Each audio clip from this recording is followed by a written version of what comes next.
Hey guys, tonight we're stepping into a world that looks, at first glance, absolutely fantastic. Think pastel kitchens, white gloves, colour TV sets just arriving in the living room, girls in beehives twisting at record hops, and everyone looking like they just stepped out of a magazine. The 1960s.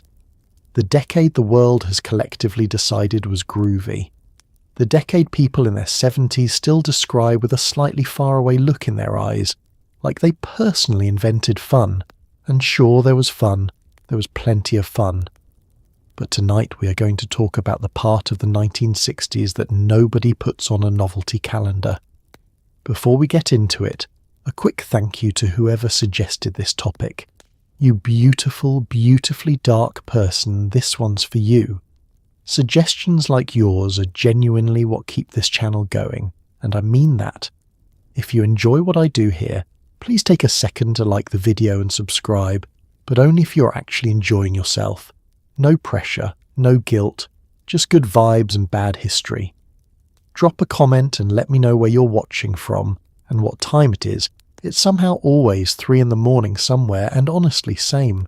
The channel is also now on Spotify, so if you want to drift off to the soothing sound of mild historical horror, the link is in the description.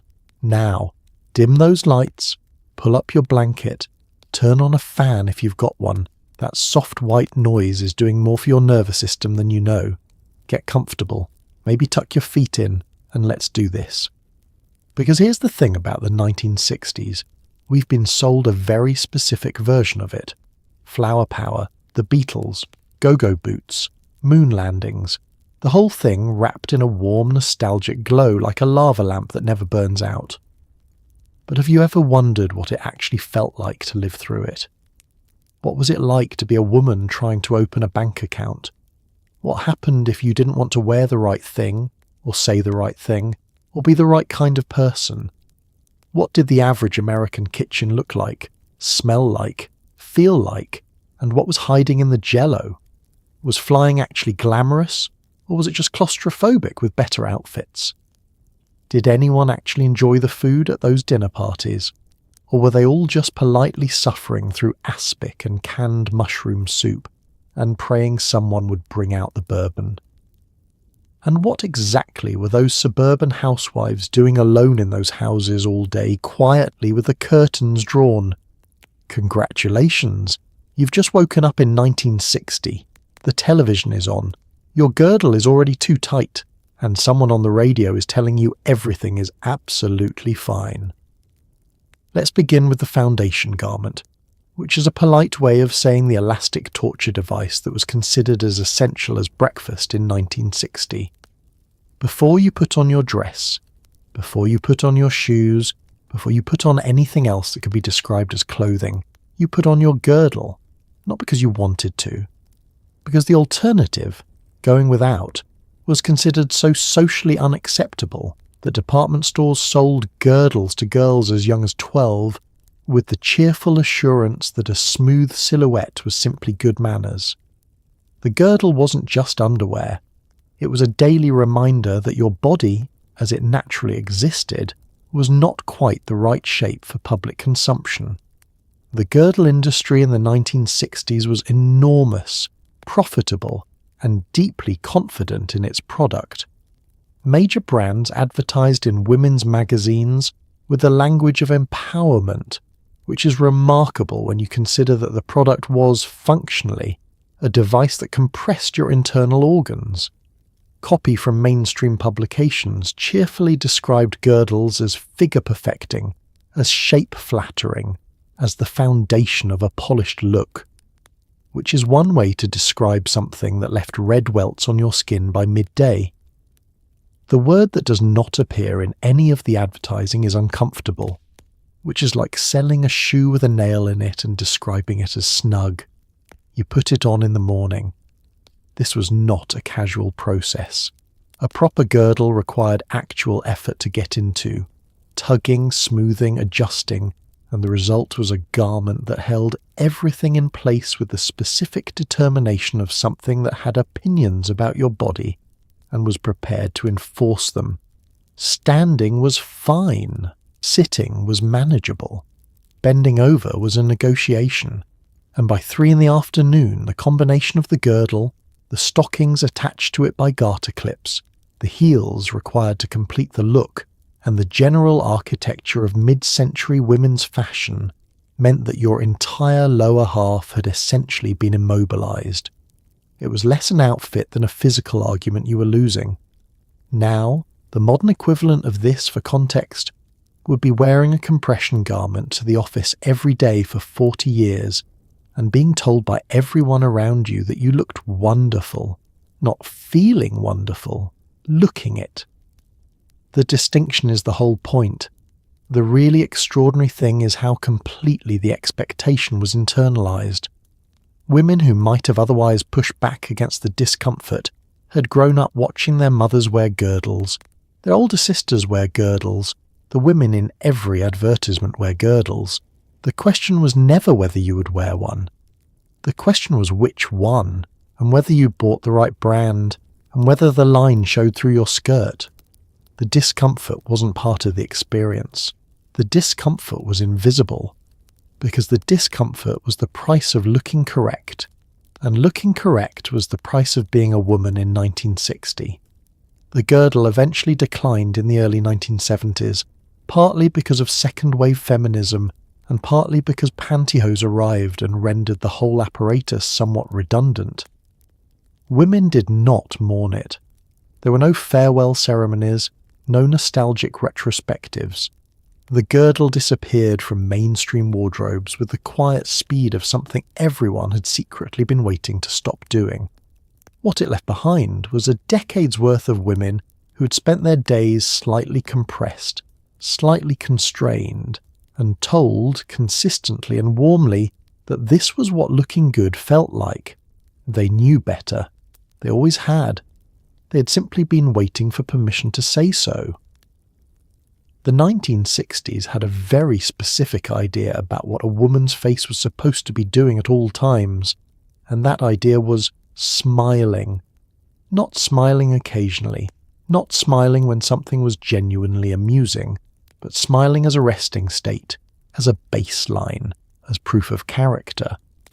Women in the 1960s were expected to perform cheerfulness the way other professionals performed surgery, consistently, on demand, and without complaint. If you looked tired, you were letting the side down. If you looked annoyed, you were difficult.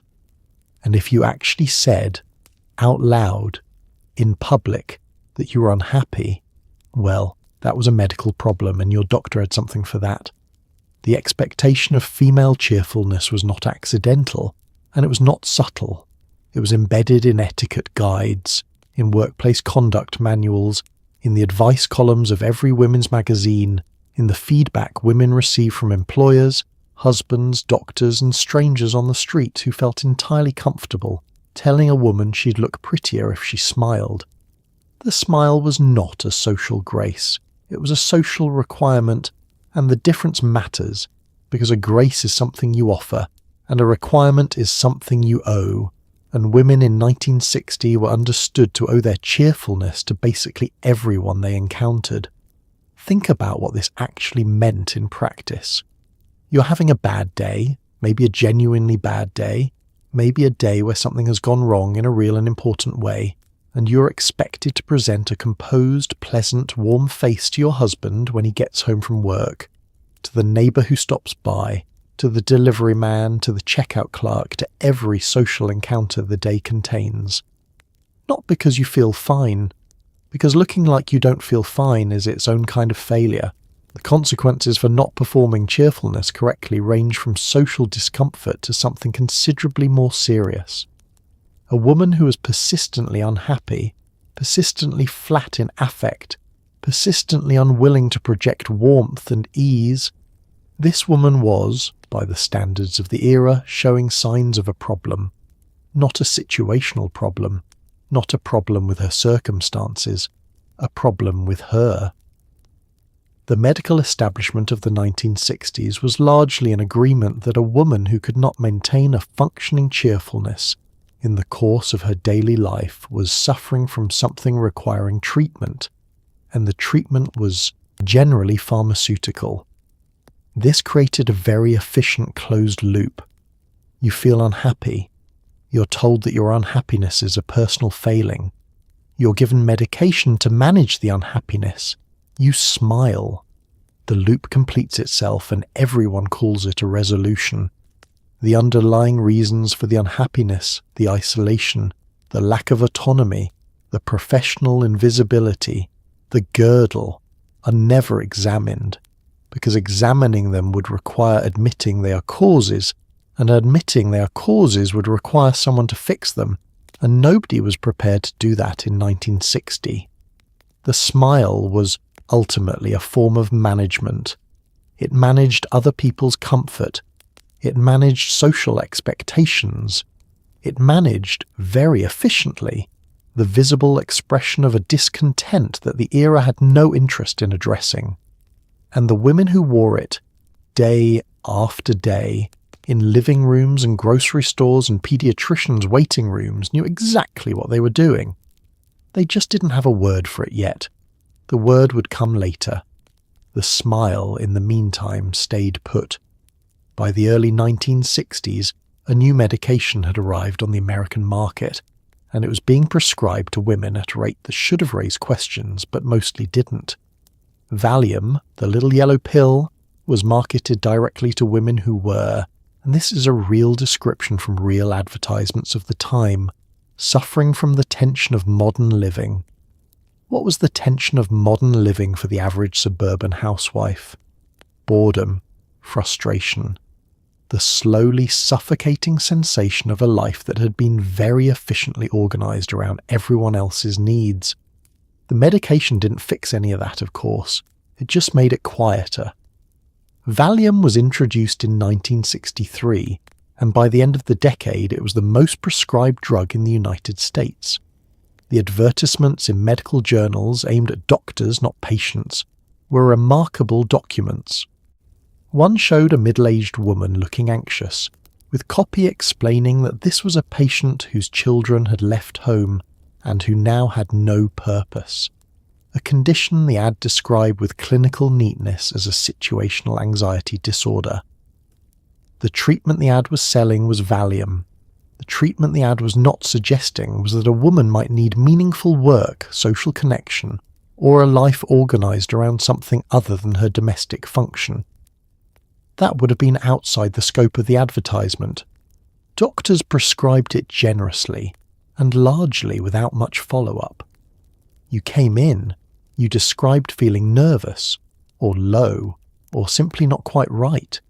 And if you were a middle-class woman in suburban America, the path from that description to a prescription was often remarkably short. The prescribing physician was, in many cases, a man who had not been trained to ask the deeper questions that might have revealed the structural nature of the problem. He was trained to manage symptoms. Valium managed symptoms extremely well. Alcohol was the parallel track, less medicated and more socially sanctioned. The cocktail hour, that early evening ritual that the 1960s elevated almost to an art form, was, for many women, not a pleasure but a coping mechanism. The wine with lunch, the drink before dinner, the second drink during dinner. These were not the markers of a problem by the standards of the era. They were the markers of adult sophistication, of social ease, of a life being competently managed. The fact that the management sometimes required chemical assistance was absorbed quietly into the daily routine, invisible because it was so ordinary. What the combination of Valium and alcohol produced, over the course of years, was a significant population of women with physical dependency issues that their doctors had largely created, and their culture was poorly equipped to name. The housewife with a drinking problem was a joke. It was a dark joke told mostly by men, at parties where the women were serving the drinks and smiling. It was not a medical crisis. It was not a policy question. It was background noise in a decade that had better things to focus on, like the space race and the colour television set, and the question of what the Kennedys were having for dinner. The women managing their days with small yellow pills and a drink before the children came home were doing so quietly, efficiently, and largely alone. Forget whatever nostalgic image you have of a wholesome 1960s breakfast, the golden toast, the fresh squeezed juice, the cheerful tablecloth. The actual American breakfast in 1960 was more likely to involve instant coffee, brewed in a percolator that hadn't been properly cleaned since Eisenhower, a cigarette lit before the toast had finished, and possibly a glass of whole milk so aggressively fortified with powdered additives that it barely tasted like milk anymore. The food industry had discovered, sometime in the 50s, that convenience was the thing Americans wanted above almost everything else, and by 1960 they were delivering it with the enthusiasm of people who had genuinely never heard the word nutrition. Instant coffee was considered a marvel. You put powder in a cup, you added boiling water, and something happened that could reasonably be described as coffee, in the same way that a photograph of a beach could reasonably be described as a vacation. It was fine. It was fast. It was the 1960s understanding of fine and fast, which was different from ours, because the 1960s had not yet developed the specific relationship with coffee that would eventually produce an industry built on single-origin pour-overs and oat milk, and a vocabulary for describing roast profiles that most sommeliers would find excessive. In 1960, coffee was hot and caffeinated, and that was more than sufficient. The cigarette with breakfast was not considered unusual. It was considered by a significant portion of the medical and advertising community actively fine. Tobacco companies ran advertisements featuring doctors endorsing their products well into the late 50s, and even as the early evidence on lung cancer began to accumulate in the early 60s, the cultural habit of smoking at every meal, before every meal, and between every meal had so thoroughly embedded itself that the data had to fight its way through decades of normalized behavior before it could change anything. In 1960, you smoked at your kitchen table. You smoked in your car on the way to work. You smoked in your office. The ashtray was a standard piece of kitchen equipment, like the salt shaker, except used more frequently. Cereal deserves its own moment. The 1960s breakfast cereal market was a competitive landscape of increasing aggression, in which companies discovered that if you added enough sugar to a grain product, children would prefer it to everything else available, and that if you put a cartoon character on the box, children would lobby for it with a persistence that wore down most parental resistance within approximately 2 grocery store visits. Sugar content in popular cereals climbed steadily through the decade with the cheerful confidence of an industry that had not yet been required to put the numbers on the side of the box. Some of the most popular cereals of the era contained more sugar per serving than a candy bar. They were sold as part of a nutritious breakfast, which was technically true if the rest of the breakfast was doing an enormous amount of compensatory work. The processed food industry's relationship with the American housewife was, at its core, transactional and slightly condescending. Here is something fast. Here is something your children will eat without complaint. Here is something that requires only a can opener and 45 minutes of oven time, and in exchange you will stop asking questions about what is in it. Most women, exhausted by the actual quantity of domestic labour they were performing, took the deal. Not because they were naive, because they were tired.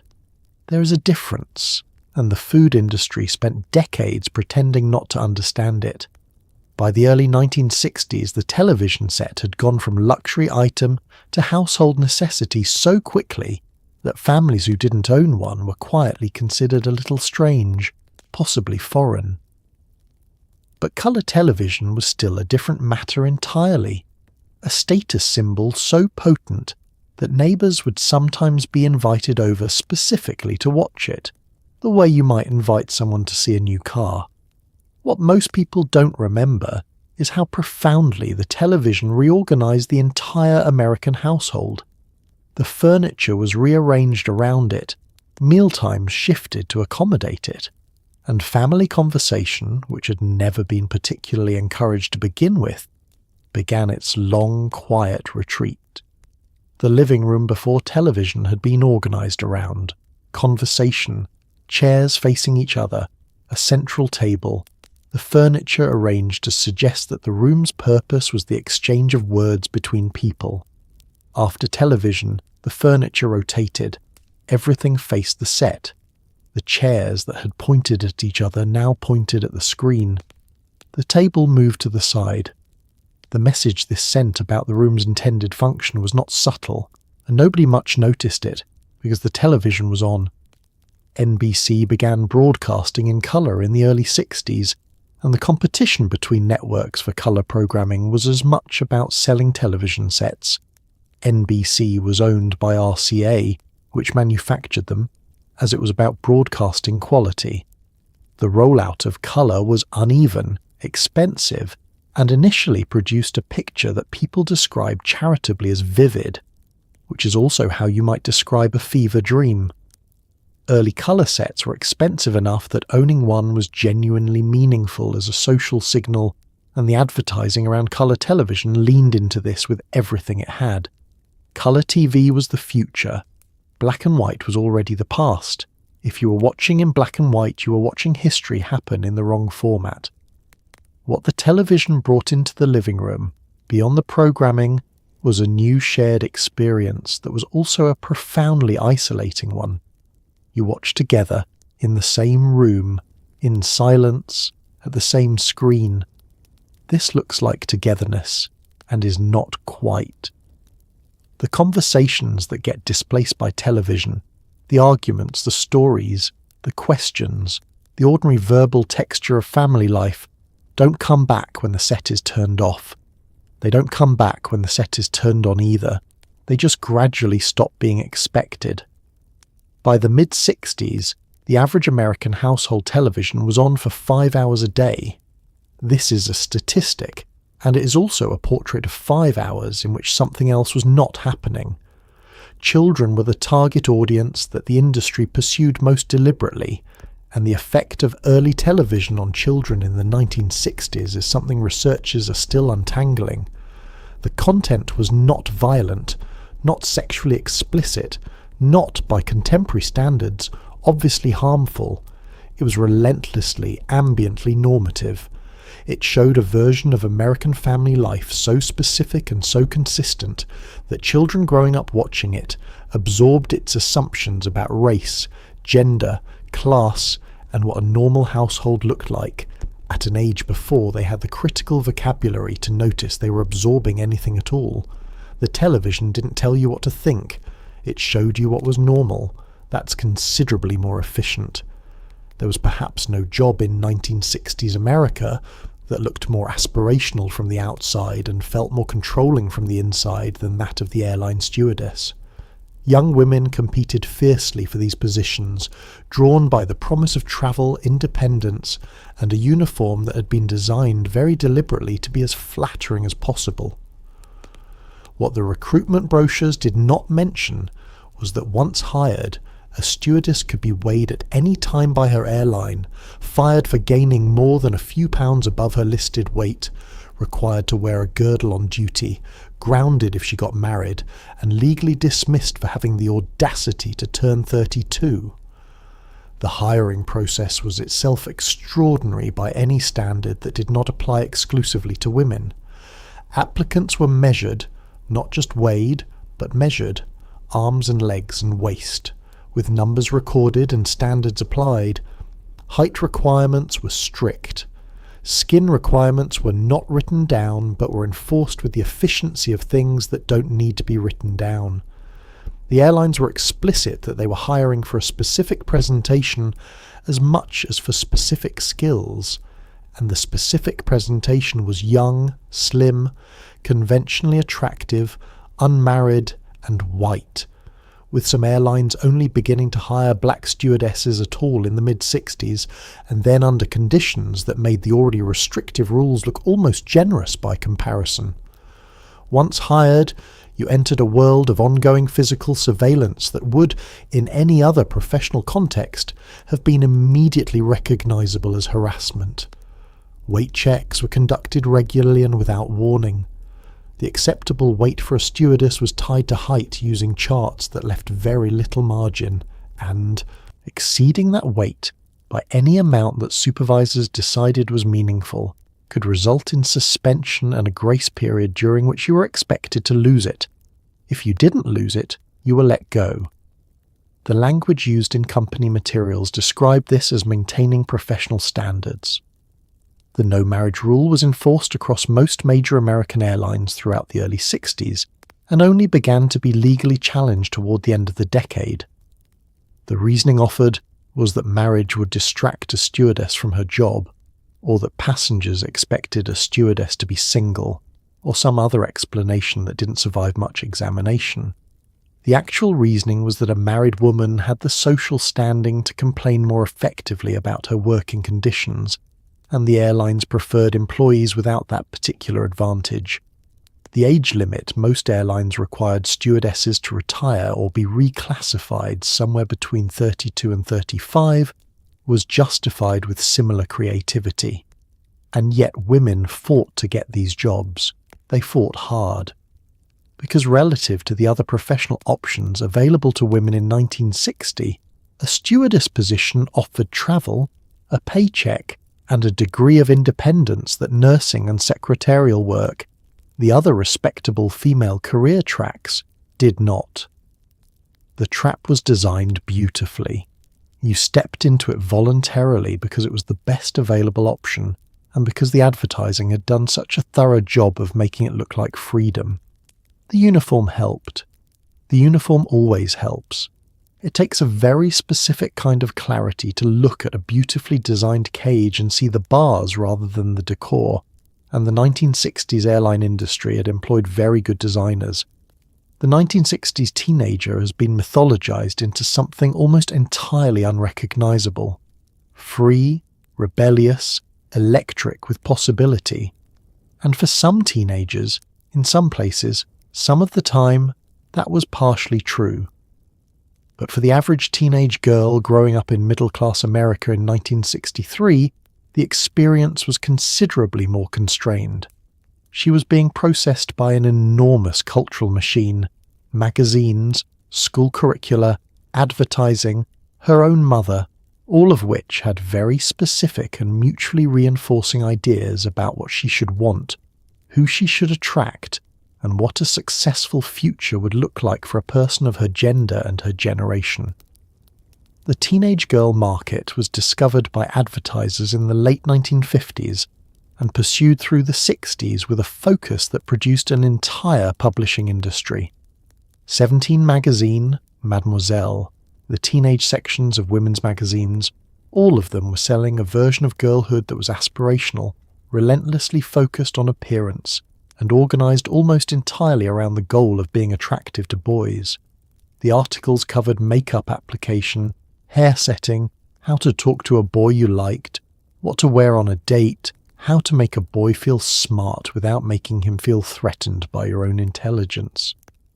This last piece of advice appeared, in various forms, in enough publications to constitute a genre. The guidance counselor at your school had a version of the same message, delivered with institutional authority. Girls who showed aptitude for science or mathematics were not, in most schools, actively discouraged. They were simply not encouraged with the same energy as their male classmates, were not pointed toward the same college programs, were not given the same implicit message that these abilities constituted a future. The future that was consistently, warmly mapped out for a teenage girl in 1963 involved marriage, probably before 25, and children shortly after. A career in the interim was acceptable, even encouraged. A career instead of marriage was the subject of quiet concern. The social enforcement among peers was, if anything, more immediate than the institutional kind. A girl who was too smart, too loud, too ambitious, too interested in the wrong things, too uninterested in the right ones. She navigated a social landscape that had efficient mechanisms for correction. Popularity in the 1960s high school was a remarkably specific product, and its specifications tilted consistently toward the qualities that made a girl pleasant company for boys and unthreatening company for other girls. the qualities that made a girl interesting to herself were not on the list. What you got emerging from this system was often a young woman who had been so thoroughly educated in the art of self-management, of monitoring her own appearance, opinions, ambitions and desires against an external standard and adjusting accordingly, that she could barely hear her own preferences over the noise. This is not a complaint about teenagers. This is not a complaint about parents. This is a description of a system that was working exactly as designed, producing exactly the outcome it intended, with enormous efficiency and very little visible violence. The most effective cages are the ones that feel, from the inside, like choices. Cosmetic surgery in the 1960s was not quite the mainstream phenomenon it would later become, but it was far more common than most people realise, and the conversation around it was frankly breathtaking in how openly it framed a woman's existing face as a problem requiring a solution. Rhinoplasty, the nose job, had been popular since the 50s, but the 60s added a new menu of options, and the marketing language around them was extraordinary in its calm aggression. Advertisements in respectable magazines suggested that a woman might want to consider whether her appearance was as good as it could be, as though a slightly different arrangement of her existing features might be the thing standing between her and a fulfilling life. The nose job was by far the most common procedure, and it was conducted with a casualness that suggests how thoroughly normalized it had become in certain communities. A 16th birthday, for daughters of particular backgrounds, could include a rhinoplasty with the matter-of-fact practicality of a dental appointment. The reasoning was rarely stated directly. It didn't need to be. Everyone understood that certain kinds of noses were considered desirable, and certain kinds were not, and that the categories were mapped, without anyone saying so explicitly, onto ethnic and racial lines. Assimilation was the subtext. Self-improvement was the advertising copy. Blepharoplasty, eyelid surgery, was being marketed with increasing frequency to Asian women, with advertising that described the goal as a more open, more expressive eye. The eye in question was already open and already expressive. What the surgery produced was an eye that more closely approximated a specific European standard. The advertising did not say this. The advertising said, brighter, fresher, younger. It is worth sitting with the distance between those words and what they meant. Breast augmentation was in its early stages in the 1960s, having been introduced in 1962, using silicone implants that had been tested on a dog named Esmeralda before being offered to human patients. The long-term safety data at this point was essentially non-existent. This was not considered an obstacle. Women were implanted with materials whose behaviour inside the human body over decades was genuinely unknown, by surgeons who were largely operating on optimism and early results. The women who had complications in the years and decades that followed were entering territory the medical community had not prepared for, because the medical community had not waited long enough to know it existed. The deeper current running beneath all of it was the consistent message that your body as it was required editing, not because anything was medically wrong, because something was aesthetically insufficient.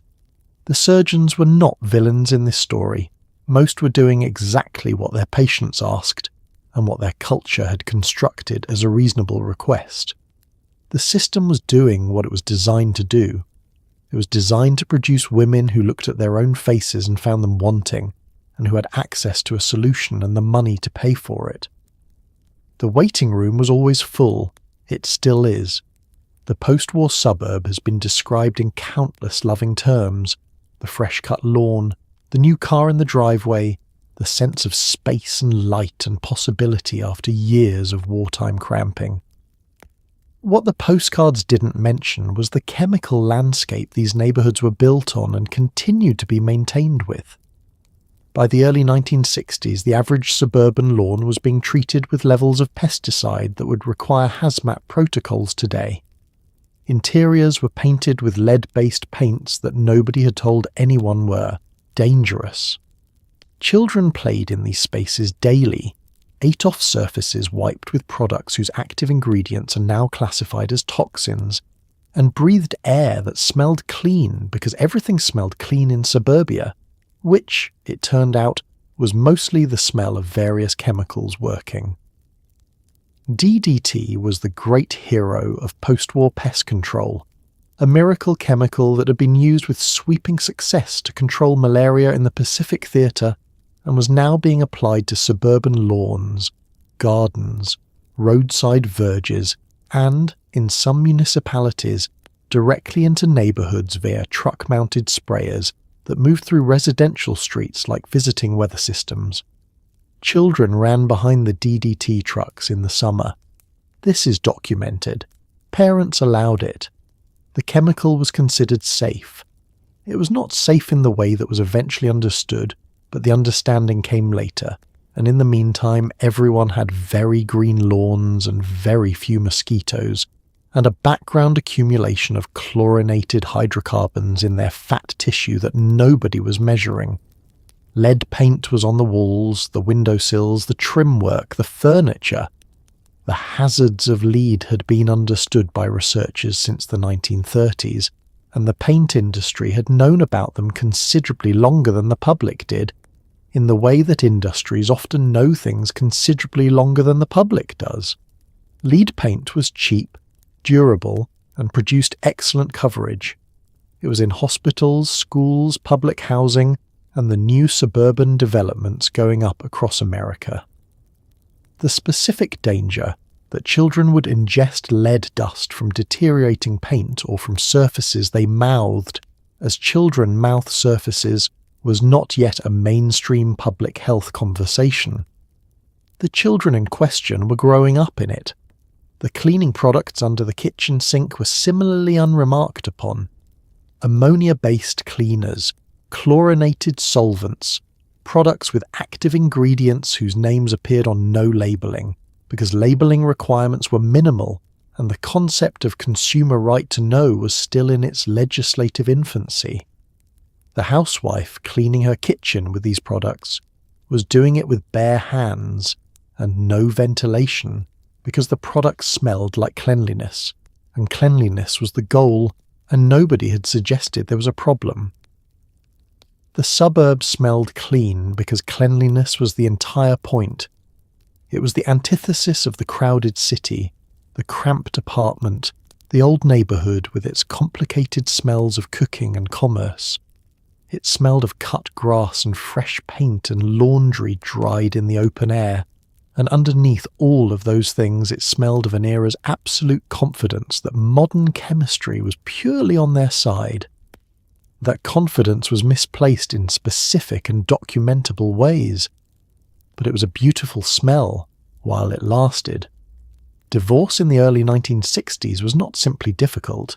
It was, in many American states, legally constructed to be nearly impossible unless you were willing to accuse your spouse of adultery, cruelty, or abandonment, and then prove it in court with witnesses, while the local newspaper potentially covered the proceedings. No-fault divorce, the modern concept that two people might simply agree a marriage was not working, did not exist in most states until the late 60s and into the 70s. What this meant in practice was that women in genuinely miserable or even dangerous marriages had very few options, and the options available to them were largely humiliating, expensive, and public. The fault-based divorce system required you to perform your suffering for an audience. If you wanted a divorce, you needed grounds, and grounds meant evidence, and evidence meant a process that involved lawyers, courts, testimony, and the specific indignity of having the details of your marriage examined by strangers who would decide whether you had suffered sufficiently to be released from it. If your husband had not committed adultery, abandoned you, or been provably cruel, if he was simply cold or checked out, or quietly miserable in a way that made both of your lives smaller, you had no legal grounds for anything. The marriage was, by law, fine. The financial dimension of this trap was considerable. A woman leaving a marriage in 1960 was leaving the primary financial structure of her adult life. She might have worked before marriage, but she had likely stopped when she had children, which meant she had no current income, no recent employment history, and in many states no independent credit. Banks in the early 1960s routinely refused to issue credit cards or loans to married women without their husband's signature. A woman trying to leave a marriage was frequently unable to rent an apartment, open a bank account, or secure a loan in her own name. The legal, financial, and social architecture of the era had been built on the assumption that a woman's economic life was organized through a man, and leaving that structure meant leaving the economic protections it provided, assuming there were any. The children made it worse and better in equal measure. Better, because courts in the 1960s generally awarded custody to mothers, meaning women leaving marriages usually kept their children. Worse, because keeping your children when you have no independent financial resources, no credit history, and no recent employment is not an advantage, so much as it is a description of two problems occurring simultaneously. Alimony and child support were both legally available and practically inconsistent court-ordered payments that depended on the paying spouse's willingness to pay and the court's willingness to enforce, both of which varied considerably by jurisdiction and income level. The women who stayed in bad marriages in the 1960s were not, for the most part, staying because they had failed to understand their situation. They were staying because the system had been built to make leaving prohibitively difficult, and because their culture had spent several decades convincing them that a failed marriage was a personal failure rather than a legal and social circumstance. They stayed, and they smiled, and they took the small yellow pills, and they waited for a version of the decade that would arrive just slightly too late for some of them. California introduced no-fault divorce in 1969. The rest of the country followed, slowly, state by state. By the time the option was widely available, an entire generation of women had spent their 30s and 40s in marriages they could not leave, managing the condition with whatever tools their era had provided. The 1960s were, among other things, the golden age of processed food. And if you were a housewife expected to produce 3 meals a day for a family while maintaining a clean house, managing children, and looking like you hadn't been doing any of it, processed food was genuinely miraculous. Canned soup that became casserole with the addition of one other canned ingredient, frozen dinners that required only an oven and the ability to read a temperature, gelatin molds containing suspended vegetables, which were both technically food and technically sculpture. The food industry's marketing was aimed squarely at women, and it understood perfectly that what it was selling was not nutrition or even pleasure. It was time. The Campbell's Soup Company had, by the early 60s, become something close to a national institution. Their condensed soups appeared in cookbooks, in magazine recipes, in the advice columns of women's publications, as the foundational ingredient in a category of dish that could be described as casserole, and that consisted, at its structural core, of 1 can of cream of mushroom soup combined with whatever else was in the refrigerator and covered with either crushed crackers or French fried onions from a separate can. The result was hot, filling, and required almost no skill to produce. It was served at dinner tables across America with the quiet pride of a meal made from scratch, which it was not, but the distinction had become genuinely unclear. The gelatin mold deserves more attention than it usually receives, because it is one of the most remarkable culinary artifacts of the era. Jell-O had been repositioning itself since the 50s as a savoury ingredient, and the recipes the company promoted with evangelical enthusiasm involved suspending things inside flavoured gelatin that had no business being suspended anywhere. Shredded carrots, canned peas, sliced olives, cubed ham, cream cheese, occasionally canned fruit cocktail in combinations that suggested the recipe developer had been working under significant time pressure. These molds were served at dinner parties, they were served at church potlucks, they were served to guests as the first course of a meal that took hours to prepare. The guests ate them with the specific expression of people who had decided in advance to find this normal. The frozen dinner arrived in this decade as a complete meal in a foil tray, divided into compartments that kept the mashed potatoes from touching the corn in a way that suggested someone had thought carefully about the psychology of the person eating it. Swanson's TV dinner had been introduced in the 50s and was by the 60s a fixture in the American freezer. The marketing positioned it as a treat, something the family could enjoy in front of the television, a small luxury of modernity. What it actually was, nutritionally, was a sodium delivery system with protein and carbohydrates arranged attractively around it. The vegetables had been cooked, frozen, and reheated enough times that their relationship to the original plant was largely sentimental. None of this is a judgment of the women who fed their families this way. The judgment, if there is one, belongs to a system that had simultaneously expanded women's domestic responsibilities to an unmanageable scope and then offered them chemical shortcuts as the solution, while the advertising around those shortcuts reinforced the expectation that a good wife produced a proper meal regardless of what the meal actually contained. You were supposed to use the convenience foods and pretend you hadn't. You were supposed to be efficient and appear effortless. The processed food industry made the efficiency possible. The pretending, as always, you handled yourself. In 1960, roughly 45% of American adults smoked cigarettes, and the public health implications of this were, to put it generously, still being actively suppressed by an industry that had become very good at suppressing things. The 1960s were the decade during which the scientific consensus on smoking and cancer went from quietly understood by researchers to openly and officially established, and watching the tobacco industry respond to that process in real time is something between a masterclass in manipulation and a horror film.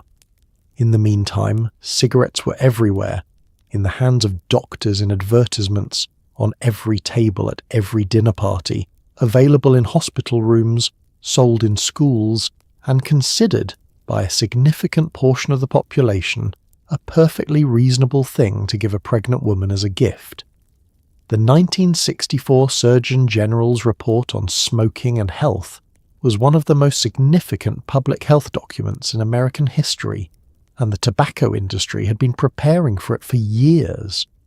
The strategy they developed in response, which has since been replicated by other industries facing inconvenient scientific consensus, involved funding their own research, promoting uncertainty, emphasizing that the science was still being debated, and ensuring that the debate continued as long as possible.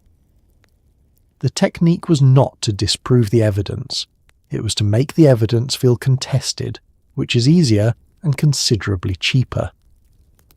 Meanwhile, the cigarette was doing extraordinary cultural work. In the movies, in television, in advertising, in every aspirational image the era produced, the cigarette was present as a prop of sophistication. Humphrey Bogart smoked. Audrey Hepburn smoked. The beautiful people in the magazine advertisements smoked with expressions of serene enjoyment that bore no relationship to the actual physical experience of smoking, which involves inhaling combustion products directly into lung tissue, but which had been so thoroughly aestheticized that the gap between image and biology had become nearly invisible. You didn't smoke because it was healthy. You smoked because it was what composed, attractive, adult people did, and the 1960s had a great deal of interest in appearing composed, attractive, and adult. Women's cigarette brands appeared in this decade with a specific targeting of a market the industry had decided it was time to claim more completely. Virginia Slims launched in 1968 with the slogan, "You've come a long way, baby." A slogan that managed, in 5 words, to simultaneously acknowledge women's progress and use it to sell them a product that would kill them. The marketing was brilliant, and the cynicism was absolute, and the cigarettes sold extraordinarily well.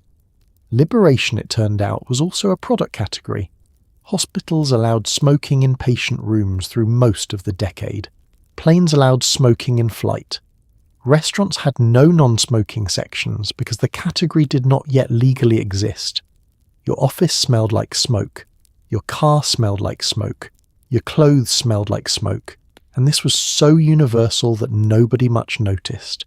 The way you don't notice the smell of the place you live because the smell of the place you live is simply the smell of air. The non-smoker in 1960 was the unusual one, the one who sometimes had to explain themselves. The explanation that smoking would eventually kill you was available, in print, in scientific journals, where the tobacco industry was doing its best to ensure it remained.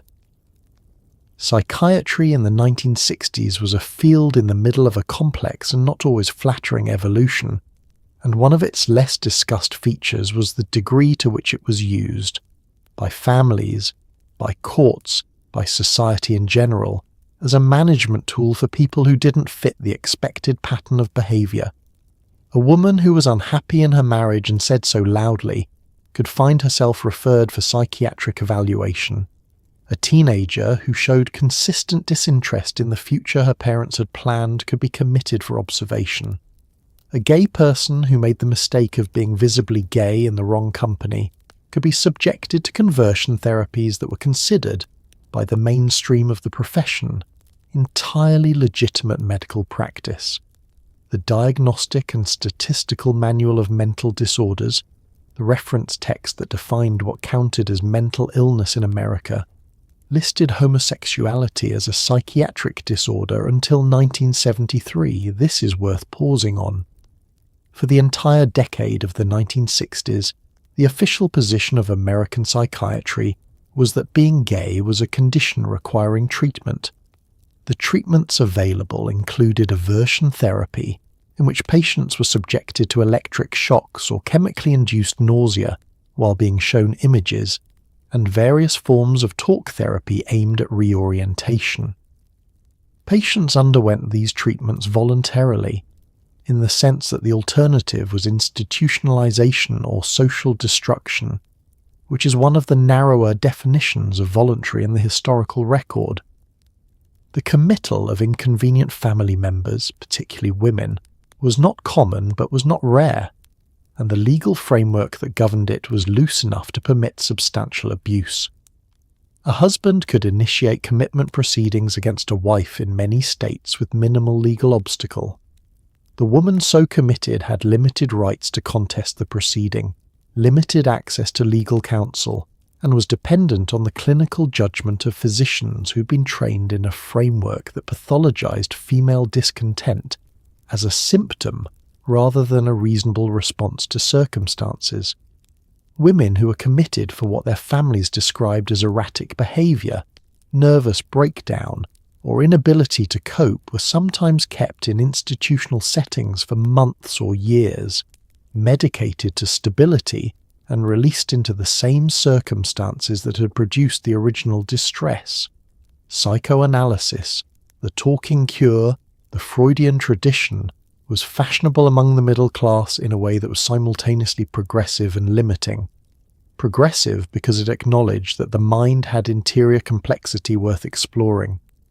Limiting because the Freudian framework, as it was popularly applied, had a great deal to say about women's psychology that would not survive later scrutiny. Penis envy, the inherent masochism of femininity. The idea that a mature woman directed her desires toward motherhood and that ambitions directed elsewhere represented unresolved psychological conflict. These were not fringe positions. These were mainstream clinical concepts taught in medical schools, applied in practices, and used to explain to women why their unhappiness was an internal problem rather than an external one. The decade ended with the field in genuine flux, Freudian orthodoxy beginning to loosen, new pharmacological approaches changing the landscape, and the first serious academic challenges to some of psychiatry's most comfortably held assumptions beginning to appear in print. The change was real and eventually significant. But for the women sitting in waiting rooms in 1962, medication in hand and a diagnosis of anxiety neurosis in their file, the change arrived considerably too late to be useful. The 1960s were the decade of the moon landing, and the moon landing was genuinely one of the most astonishing things human beings had ever done, and everyone knew it, and everyone celebrated it, and underneath all of that celebration, running like a cold current, was the fear that had produced it.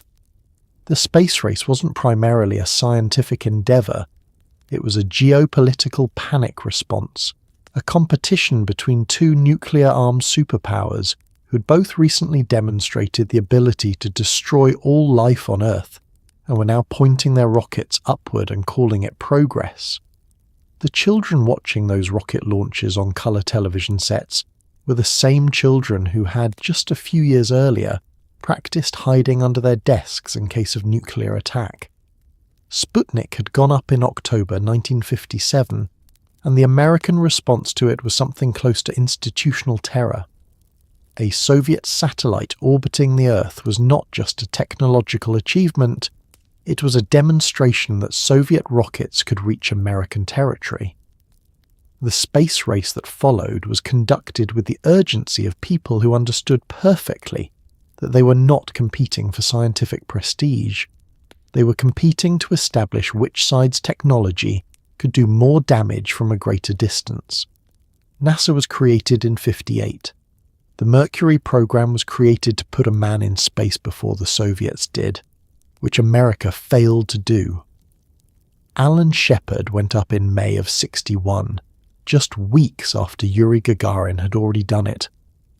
The race was real, and America was losing it, and the entire country felt this as a specific, cold variety of national embarrassment that translated directly into funding. The Cuban Missile Crisis of October 1962 brought the background anxiety into sharp focus for approximately 13 days, during which it was not background at all. Soviet missiles in Cuba, American naval blockade, direct communication between Kennedy and Khrushchev that was simultaneously diplomatic and explicit about the stakes. The world came closer to nuclear war during those 13 days than it had at any other point in the Cold War, and most Americans spent those days doing the ordinary things their lives required while knowing, with a clarity that normal life does not usually offer, that everything could end. Schools held civil defense drills. Families discussed where to go if the siren sounded. Then it was over, and the relief was so enormous that it mostly converted into normalcy, and everyone went back to watching television, and the anxiety went back underground where it lived. The moon landing in July 1969 was a genuine triumph, and it was also the product of an industry that had killed 3 astronauts in a launchpad fire in January '67 and had been relearning its own systems ever since. Gus Grissom, Ed White, and Roger Chaffee died in the Apollo 1 fire because of a combination of faulty wiring, a pure oxygen atmosphere, and a hatch that could not be opened from the inside in an emergency. The investigation that followed was the kind that changes programs. The moon landing that resulted from the changes was extraordinary and real and earned. The fear that made it necessary was never quite resolved. It just got quieter, and the rockets got bigger, and everyone looked up. The 1960s are often remembered as the decade of the civil rights movement, and this is true, and it is a story of extraordinary courage and moral clarity. What gets less attention is the reality of daily life for Black Americans throughout a decade of reforms that were fiercely, sometimes violently contested, slowly implemented, incompletely enforced, and geographically uneven to a degree that cannot be overstated. The Civil Rights Act was signed in 1964, the Voting Rights Act was signed in 1965, and in 1968, Martin Luther King Jr. was assassinated in Memphis. The distance between what the decade promised and what it delivered, depending on who you were and where you lived, is the part of the 1960s that doesn't make it onto the commemorative stamps. The year 1960 alone, sit-in protests at lunch counters across the South met with physical assault and arrest. The Freedom Riders of 61, who boarded interstate buses to test desegregation laws, were met in Alabama with a firebomb and a mob. The Birmingham campaign of 63 produced photographs of police dogs and fire hoses turned on peaceful protesters, including children, that circulated internationally and reframed the domestic conversation about what was actually happening in the American South. These events were not peripheral.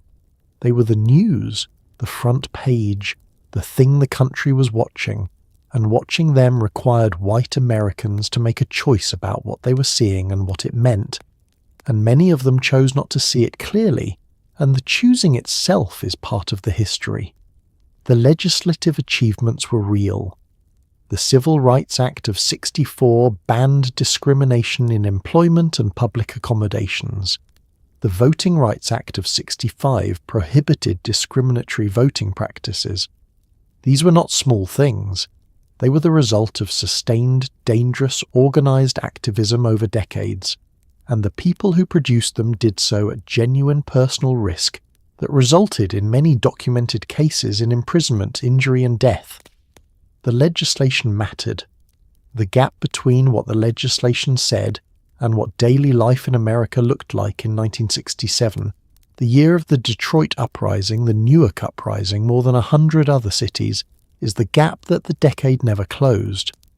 Housing segregation, largely untouched by the early civil rights legislation, meant that the geographic distribution of opportunity in American cities remained organized by race, with a consistency that was visible from the air.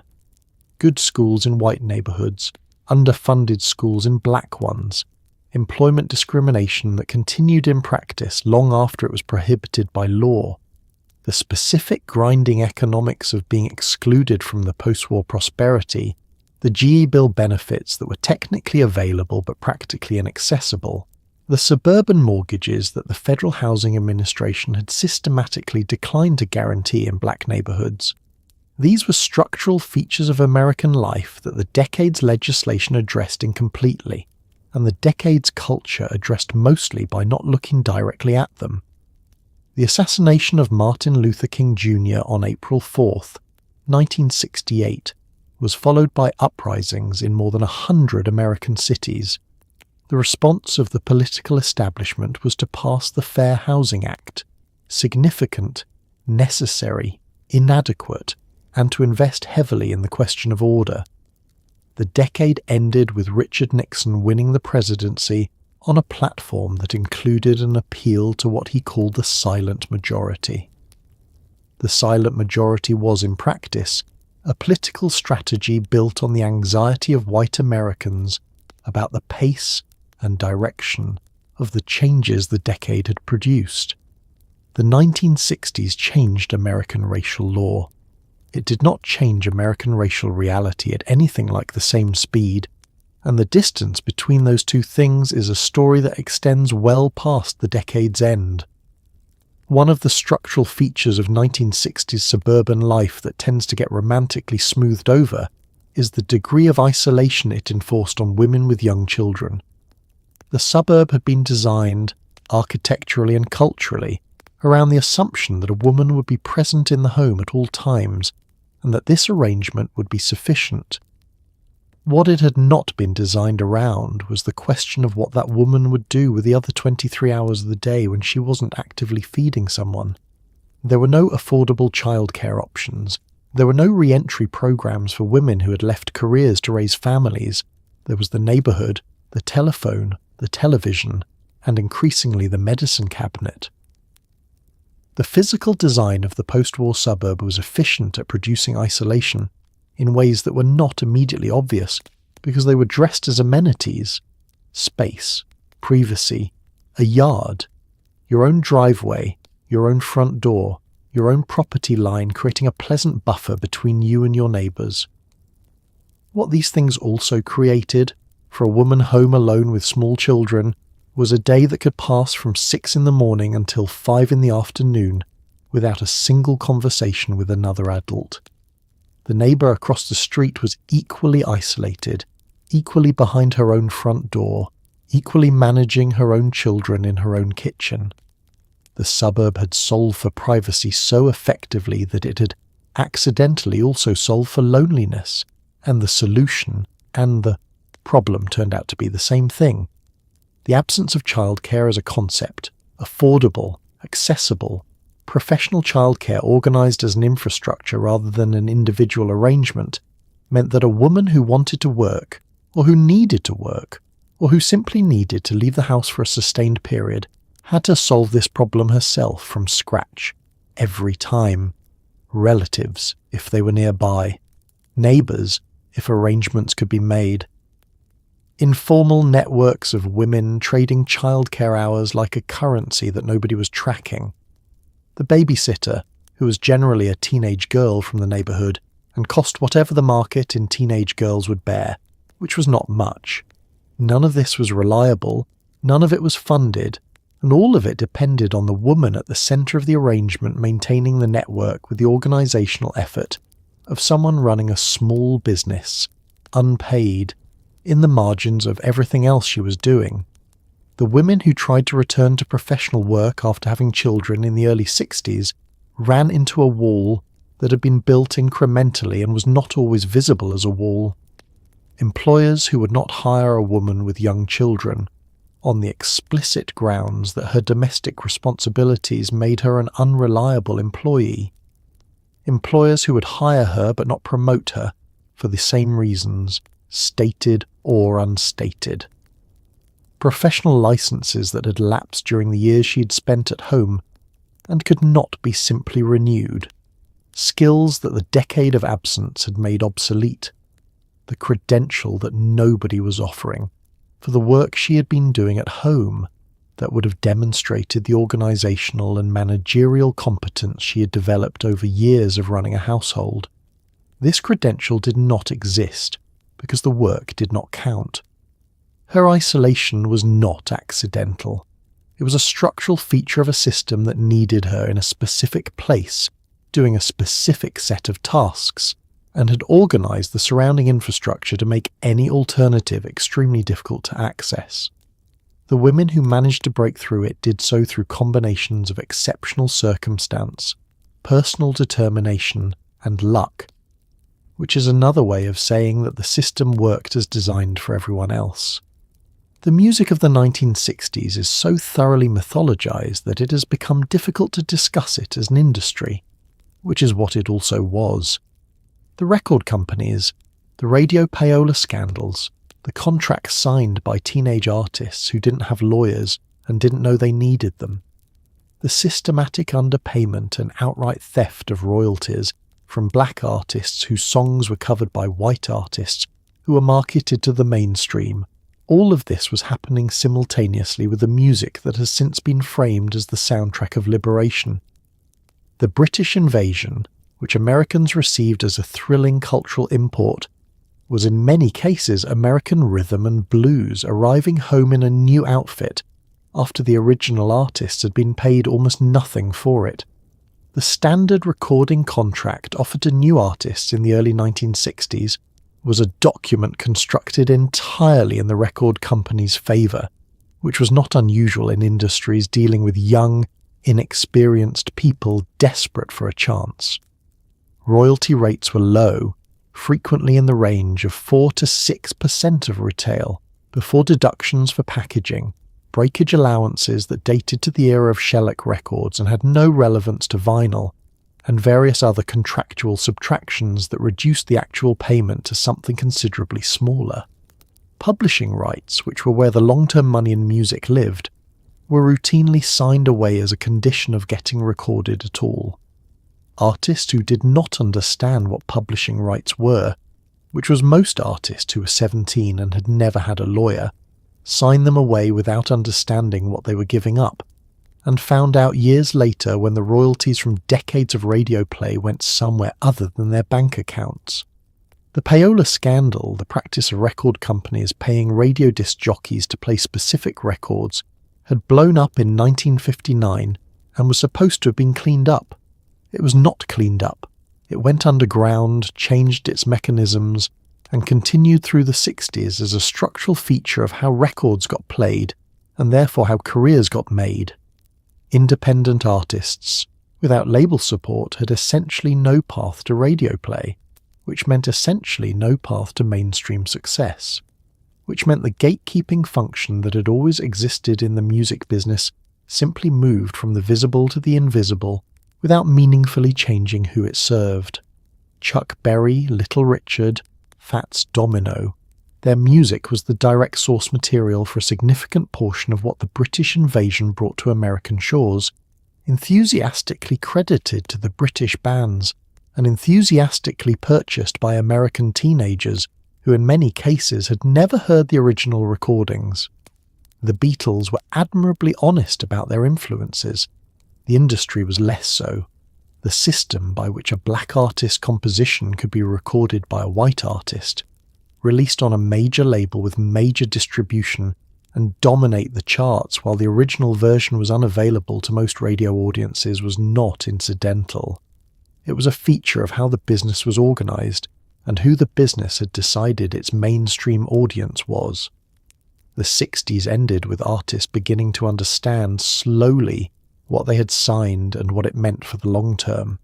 The lawsuits, the renegotiations, the artists who spent decades fighting to recover their own catalogues. This is the financial history of the era's music, running parallel to the creative history, largely unheard.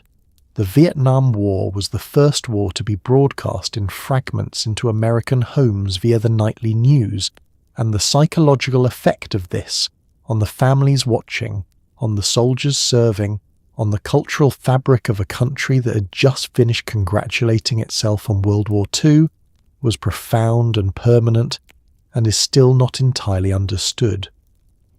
By the mid-1960s, scenes of combat footage were appearing on television between advertisements for laundry detergent and breakfast cereal, and the specific cognitive dissonance of that.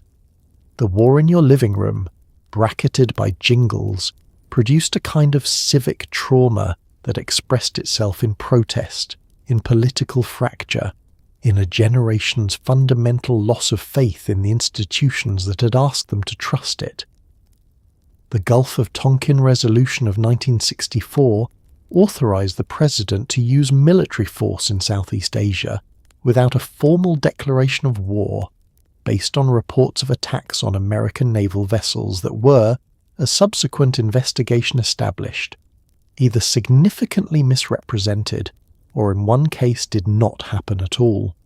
The resolution passed the Senate with 2 dissenting votes. American troop levels in Vietnam went from 16,000 advisors in early 64 to more than 500,000 combat troops by 68. The escalation was rapid, largely invisible to the public in its early stages, and presented consistently in official communications as a situation that was going well. This presentation was, in ways that are now thoroughly documented, not accurate. Walter Cronkite went to Vietnam in February of 68, following the Tet Offensive, and returned to report on air that the war appeared to be a stalemate. Lyndon Johnson, watching from the White House, reportedly said that if he had lost Cronkite, he had lost Middle America. This is probably apocryphal as a direct quote and accurate as a description of what happened. The Tet Offensive, in which North Vietnamese and Viet Cong forces launched coordinated attacks on more than 100 cities and outposts, including the American embassy in Saigon, was militarily a failure for the attacking forces and psychologically a catastrophic failure for the American government, which had been telling the public for years that the war was being won. The footage that came back was not sanitized the way later war coverage would be, after the military developed better systems for managing what journalists could see and film. Reporters in Vietnam had considerable access, and what they filmed, the burned villages, the wounded soldiers, the specific ordinary violence of a counterinsurgency campaign, was broadcast into living rooms alongside the evening weather. Families who had sons in Vietnam watched the nightly news with a particular quality of attention, scanning the faces, listening for place names. Families who did not have sons in Vietnam watched alongside them and formed opinions. The opinions fractured the country in ways that took decades to partially heal and have not, in some dimensions, healed yet. The 1960s dinner party was one of the great social performances of the era, a weekly theatrical event in which couples dressed carefully and gathered in someone's house to eat food that had been prepared by the hostess over the course of an entire day while also doing everything else she normally did, and then to pretend that the result was effortless. The food itself was something of a separate subject. Mid-century American cuisine had developed a fascination with aspic, a savoury gelatin made from meat stock that seems, from a contemporary vantage point, like a form of collective madness. Things were suspended in it: olives, peas, hard-boiled eggs, cubed ham, occasionally small prawns, floating in trembling translucent shapes like specimens in a laboratory. The dinner party was not primarily about food. It was about performance, of domesticity, of social competence, of having a home that was presentable and a husband who was pleased with it, and a wife who had made it so. The invitation to dinner at someone's house was an invitation to evaluate their lives at close range, and everyone knew this, and the knowledge produced a specific variety of social anxiety that expressed itself in the relentless upgrading of everything that could be upgraded. The china, the silverware, the tablecloth, the centerpiece, the appetizers served with cocktails, the cocktails themselves. There was a hierarchy of hostess competence, and everyone in the neighbourhood understood their position in it. Julia Child's Mastering the Art of French Cooking had arrived in 1961 and produced two parallel effects.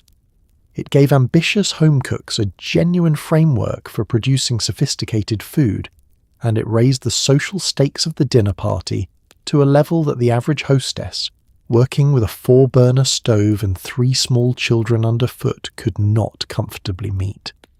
The boeuf bourguignon as a dinner party dish is an extraordinary achievement. It is also, if you are producing it for 8 people while simultaneously getting children to bed and changing into a cocktail dress, a particular kind of ambition that requires scheduling the entire day around a pot of beef. The cocktail hour that preceded dinner was its own performance. Husbands mixed drinks with the focused authority of men who had decided this was their contribution to the evening, and it was received as such. The drinks were strong because the era liked strong drinks, and because the evening ahead required a certain amount of social lubrication to pass smoothly. The conversation during cocktail hour covered the news, the neighbourhood, the mild anecdotes that constituted safe social exchange among people who saw each other regularly enough to have exhausted the interesting material. Politics was sometimes raised and sometimes carefully avoided, depending on the year and the composition of the group. By 1968, avoiding politics had become structurally impossible, and the dinner party conversation had taken on a new and exhausting intensity.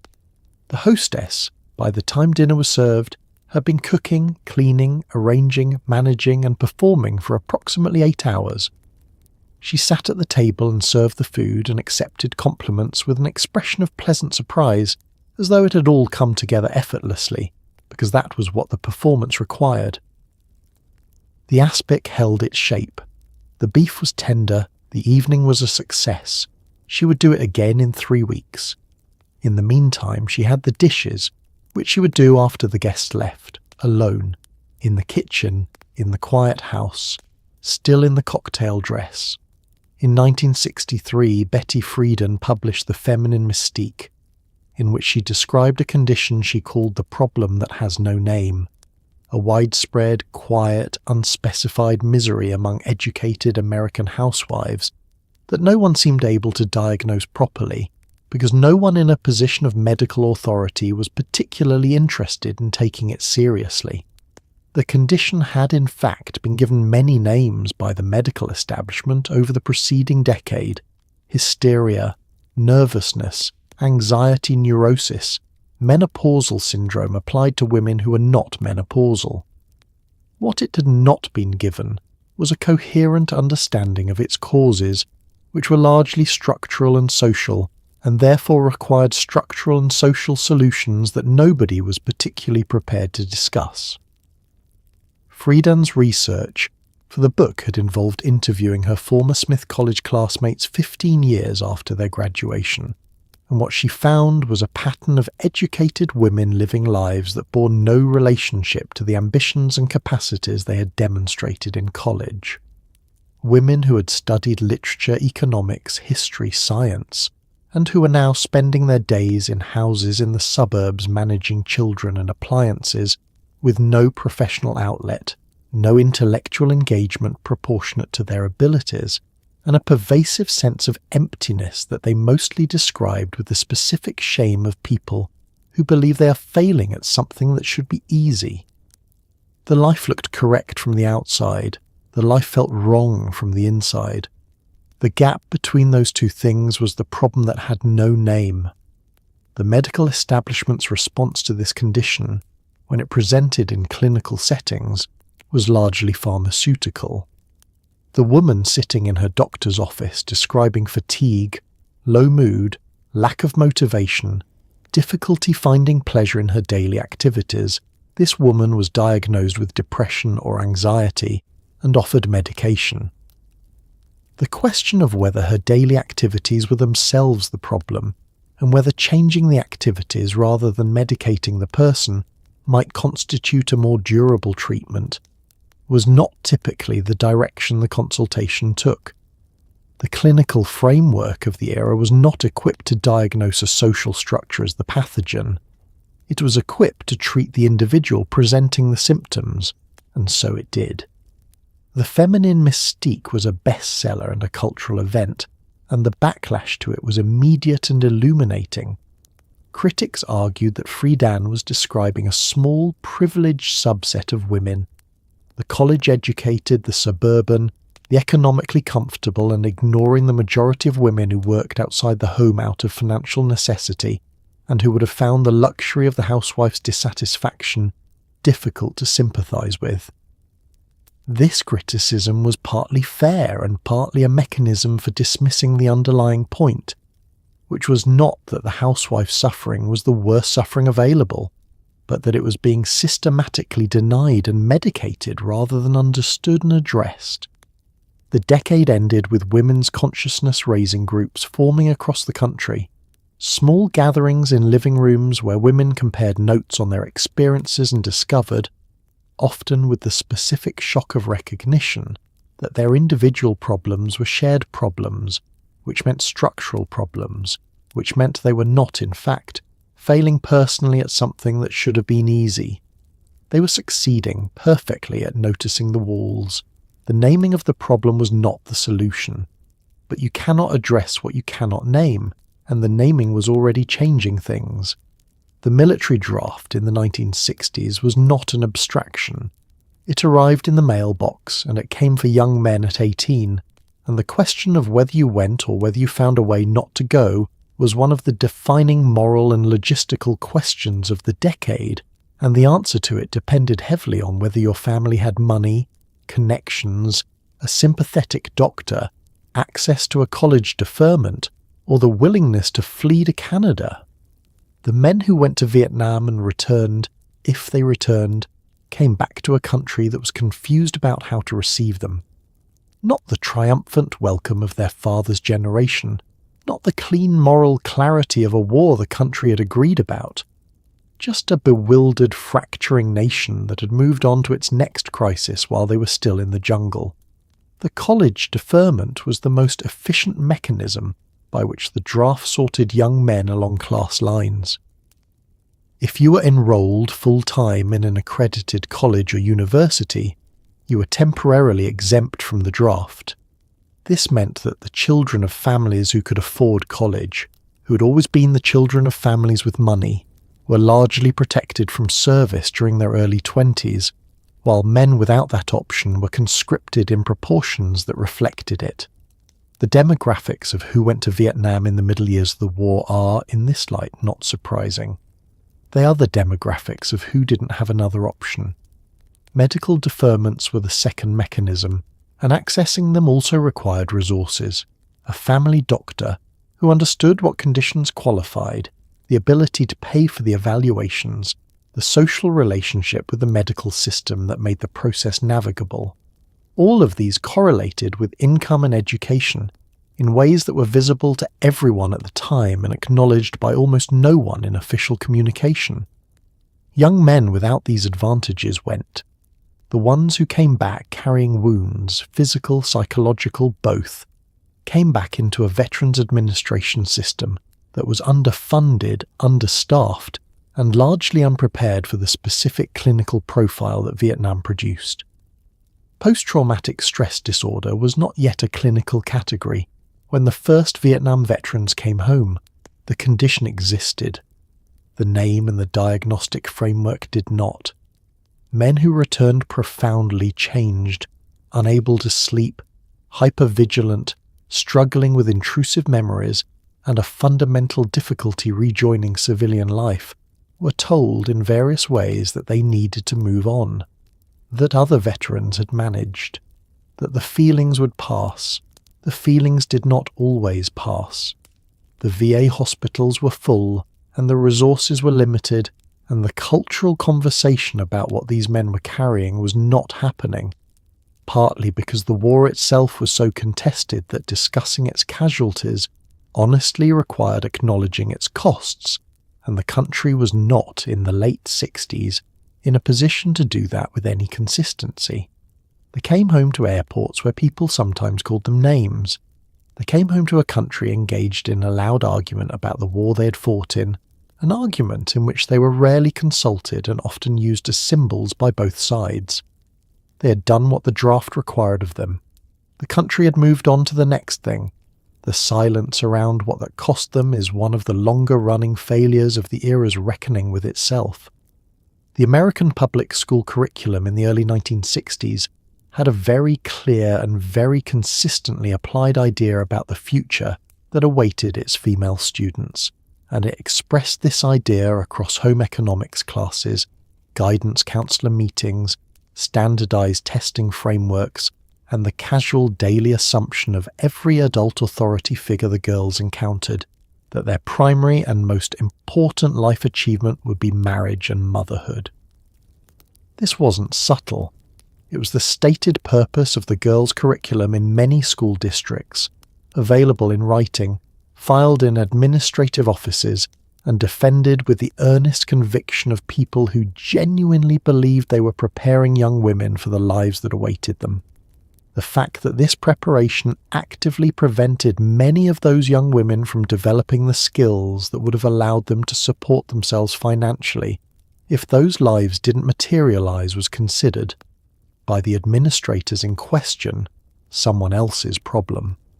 Home economics was a required course in most American high schools for female students, and an optional or unavailable one for males, on the reasoning that cooking, sewing, household budgeting, and child development were skills a girl would need and a boy would not.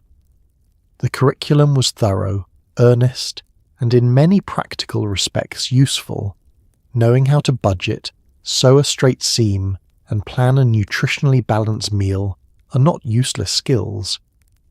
The problem was what the course communicated alongside its practical content, which was a comprehensive picture of the future the school system had decided was appropriate for a girl: a house, a husband, a kitchen, children, and the competent management of all of the above as the primary organising project of her adult life. The course was mandatory. The future it described was presented as inevitable.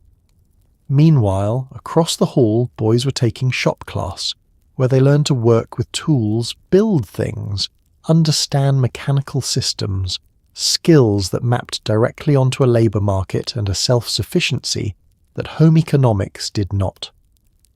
Nobody framed this as two parallel tracks leading to structurally different outcomes. It was framed as common sense. Boys and girls had different futures, and the school was preparing them for those futures. The framing was so complete and so ambient that most students experienced it not as a political position, but as a description of reality. Some of the girls in home economics wanted to be there.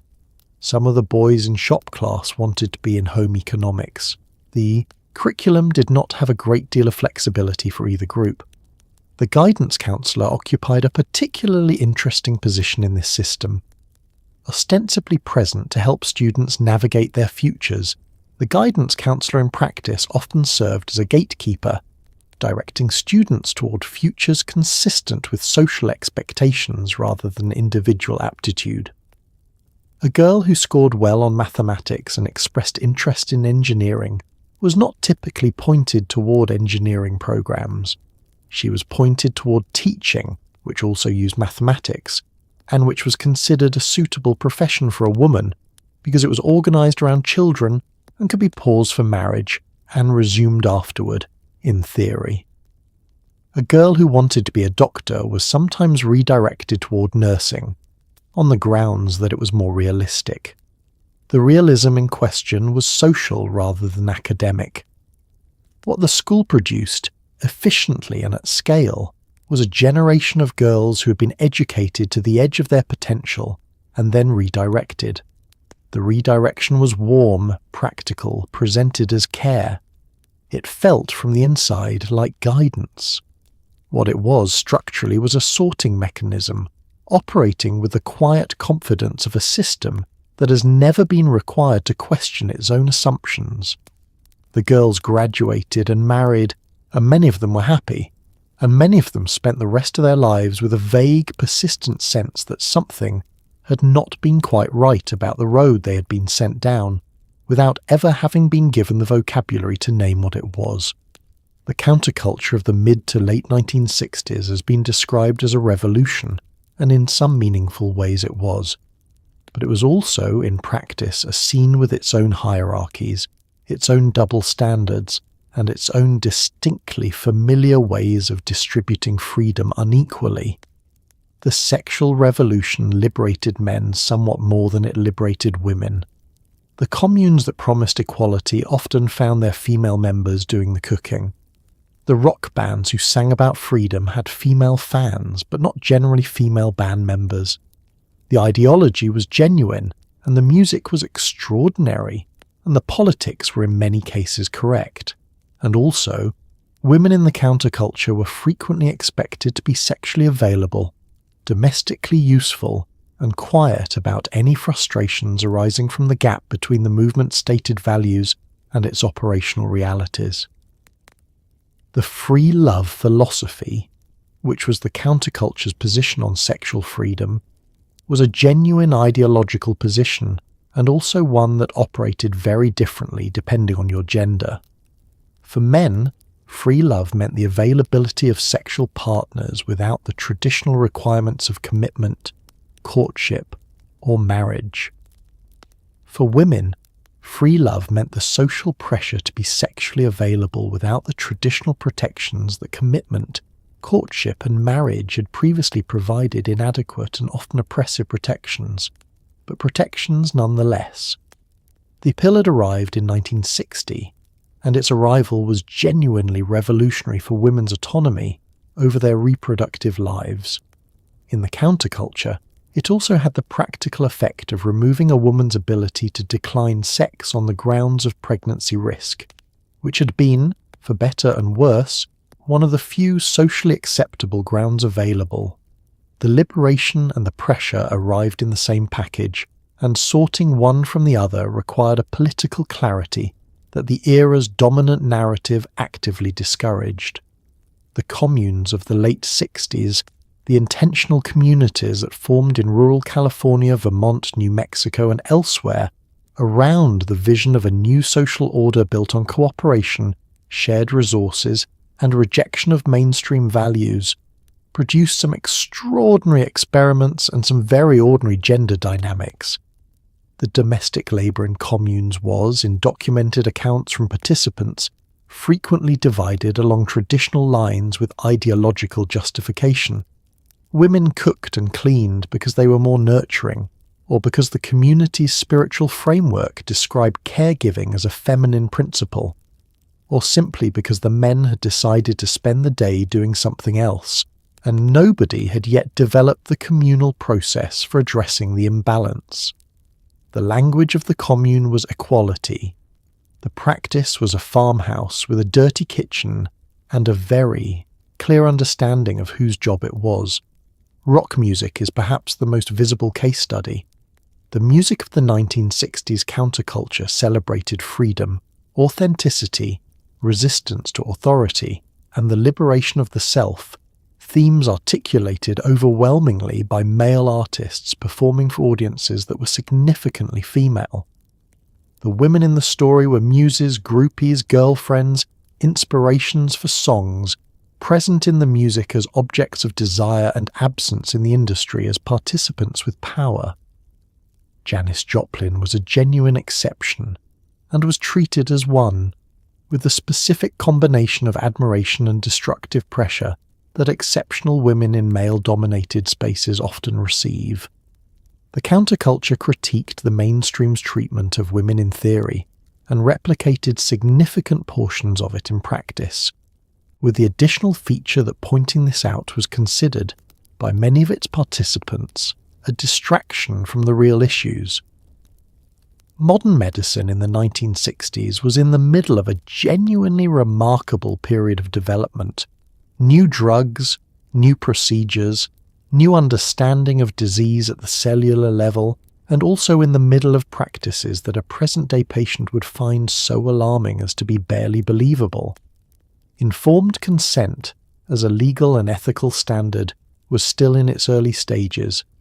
A doctor could recommend surgery without explaining alternatives, perform procedures without detailed discussion, or decline to tell a patient their diagnosis on the grounds that the information might cause unnecessary distress. Women in particular navigated a medical system that had a complicated relationship with taking their symptoms seriously, a tradition of delivering care in a manner that minimized their role as decision-making participants in their own treatment. The authority of the physician in 1960s America was close to absolute, and it was an authority that most patients did not question, because the cultural framework around medicine had constructed questioning as both inappropriate and counterproductive. The doctor knew best. This was not merely an attitude, it was the operational assumption of the entire patient-physician relationship, embedded in how appointments were structured, how information was shared, and how disagreement was received. A patient who asked too many questions was considered anxious or difficult. A patient who pushed back on a recommended treatment was considered non-compliant. The patient's role was to present symptoms and accept the resulting management, not to participate in the decision. Women's pain received particular skepticism.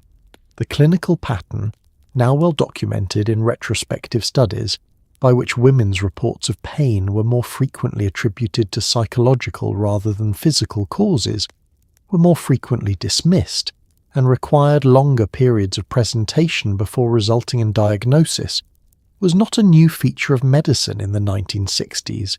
It was a deeply established one. A woman presenting with chest pain was more likely to receive a psychiatric referral than a cardiac workup.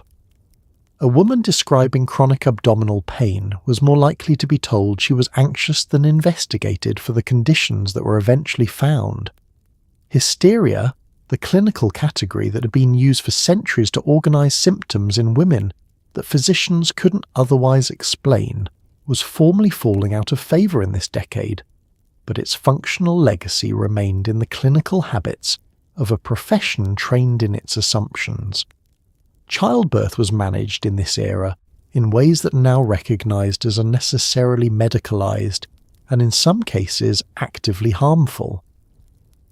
Women giving birth in American hospitals in the early 1960s were routinely sedated during labor with scopolamine, a drug that produced not unconsciousness, but a twilight state of conscious experience with no subsequent memory, meaning women underwent labour and delivery without being able to recall it afterward.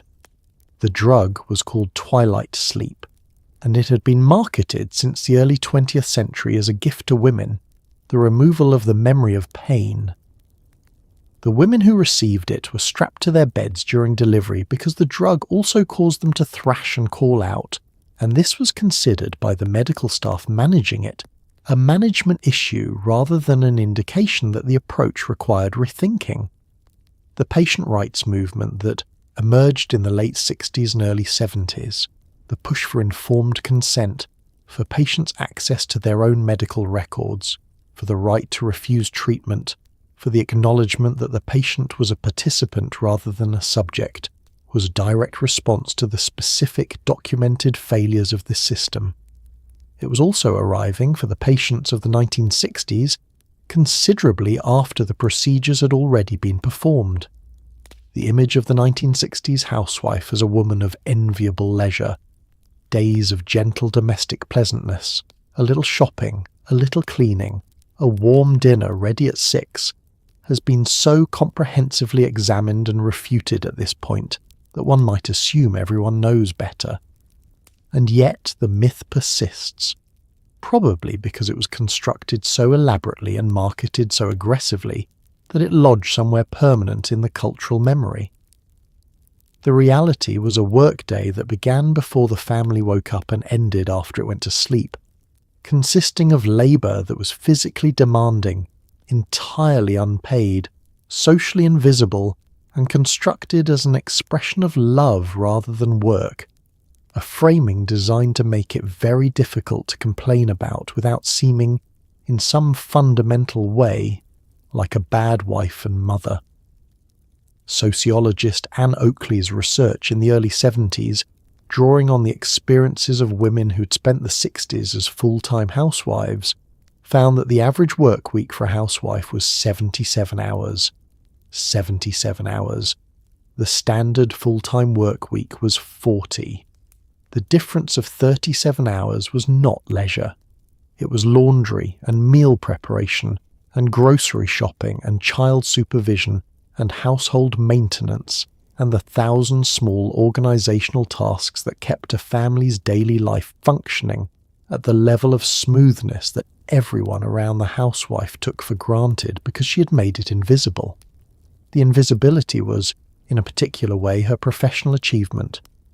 A house that looked effortlessly clean was a house where the effort had been successfully concealed. The new appliances of the post-war era, the automatic washing machine, the electric dryer, the refrigerator, the vacuum cleaner, the dishwasher, had been marketed as labour-saving devices, and they were, in the narrow sense that each individual task took less time with the appliance than without it. What the marketing did not predict, and what researchers subsequently documented, is that the time saved by appliances was absorbed by rising standards. If laundry took less time, it was done more often. If a vacuum cleaner was faster than a broom, the floor was cleaned more frequently. The standard of what constituted an acceptably clean house rose steadily as the tools for achieving it improved, with the net result that housework in 1960 took roughly the same number of hours as housework in 1920, despite several decades of technological advancement. This is known in the literature as the efficiency paradox, and it is one of the more quietly devastating findings in the history of domestic labour research. The social framing of housework as love rather than labour had specific and practical consequences. Work you are paid for has a quantifiable value and therefore a negotiating position. Work you do as an expression of love has neither. A housewife who asked to be paid for her labour, even as a thought experiment, even in the context of divorce proceedings where the question of what her contribution was worth had actual legal relevance, was navigating a conversation the culture had not prepared for and largely didn't want to have. She had, in the dominant framing, chosen this life. She had married into it willingly. To put a dollar value on it was to misunderstand its nature, which was devotion, which was not the kind of thing you invoiced for. The women who came to consciousness-raising groups in the late 60s and early 70s and named this for the first time sat in someone's living room and said, out loud, "This is work. I am doing 77 hours of work a week, and it counts. And the fact that nobody is paying me for it does not make it not work." This was not a small thing. It was the beginning of a reckoning that is still, in various forms, ongoing. But for the woman in 1963 standing at the ironing board at 9 in the evening, it had no name yet. It was just Tuesday. The 1960s child occupied a newly important position in the American economy: Target. The post-war baby boom had produced by 1960 a generation of children large enough to constitute a genuine consumer market, and the advertising industry had noticed this with the specific intensity of people who had recently discovered a very large pile of money. Saturday morning television had been redesigned around cartoons that were essentially 30-minute toy advertisements. Breakfast cereals were competing for shelf space by adding more sugar, brighter colours, and prizes inside the box. The average American child in 1964 was consuming a quantity of refined sugar, artificial dye, and television content that would, in subsequent decades, produce an entirely new field of pediatric research. The Saturday morning cartoon block was a commercial invention, not a cultural one. Networks discovered that children would watch cartoons with the dedicated intensity that adults brought to primetime dramas, and that advertisers would pay significantly to access that attention during those hours. The cartoons were produced cheaply, limited animation, repeated frames, simple stories, and surrounded by advertisements for the products the children were being taught to want. Breakfast cereals, toys, fast food where it existed in the early part of the decade, and a general category of item that could be described as things children would lobby their parents to purchase. The lobby was effective. Parents who had grown up in the Depression and the wartime rationing of the 40s found in their post-war prosperity the particular vulnerability of people who had gone without and wanted their children not to. The children leveraged this with the natural efficiency of people who had identified a structural advantage and were using it. The sugar content of children's food in the 1960s was extraordinary by any nutritional standard and was essentially unregulated in a meaningful way.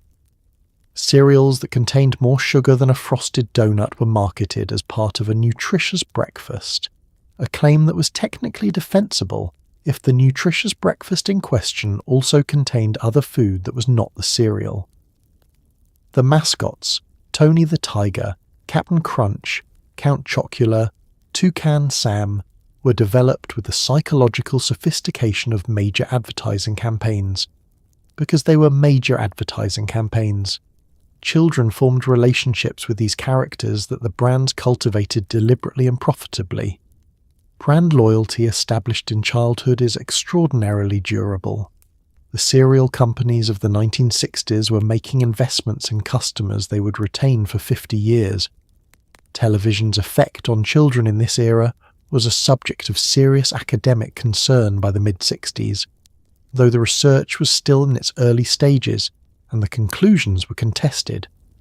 What was not contested was the quantity. The average American child was watching approximately 3 hours of television per day by the middle of the decade.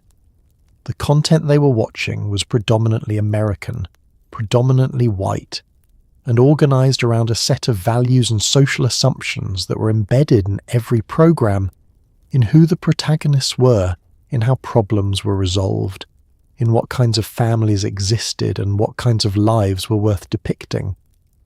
The child watching television in 1964 was receiving a sustained, consistent education in a very particular vision of normal, delivered with the warm authority of entertainment rather than the obvious weight of instruction.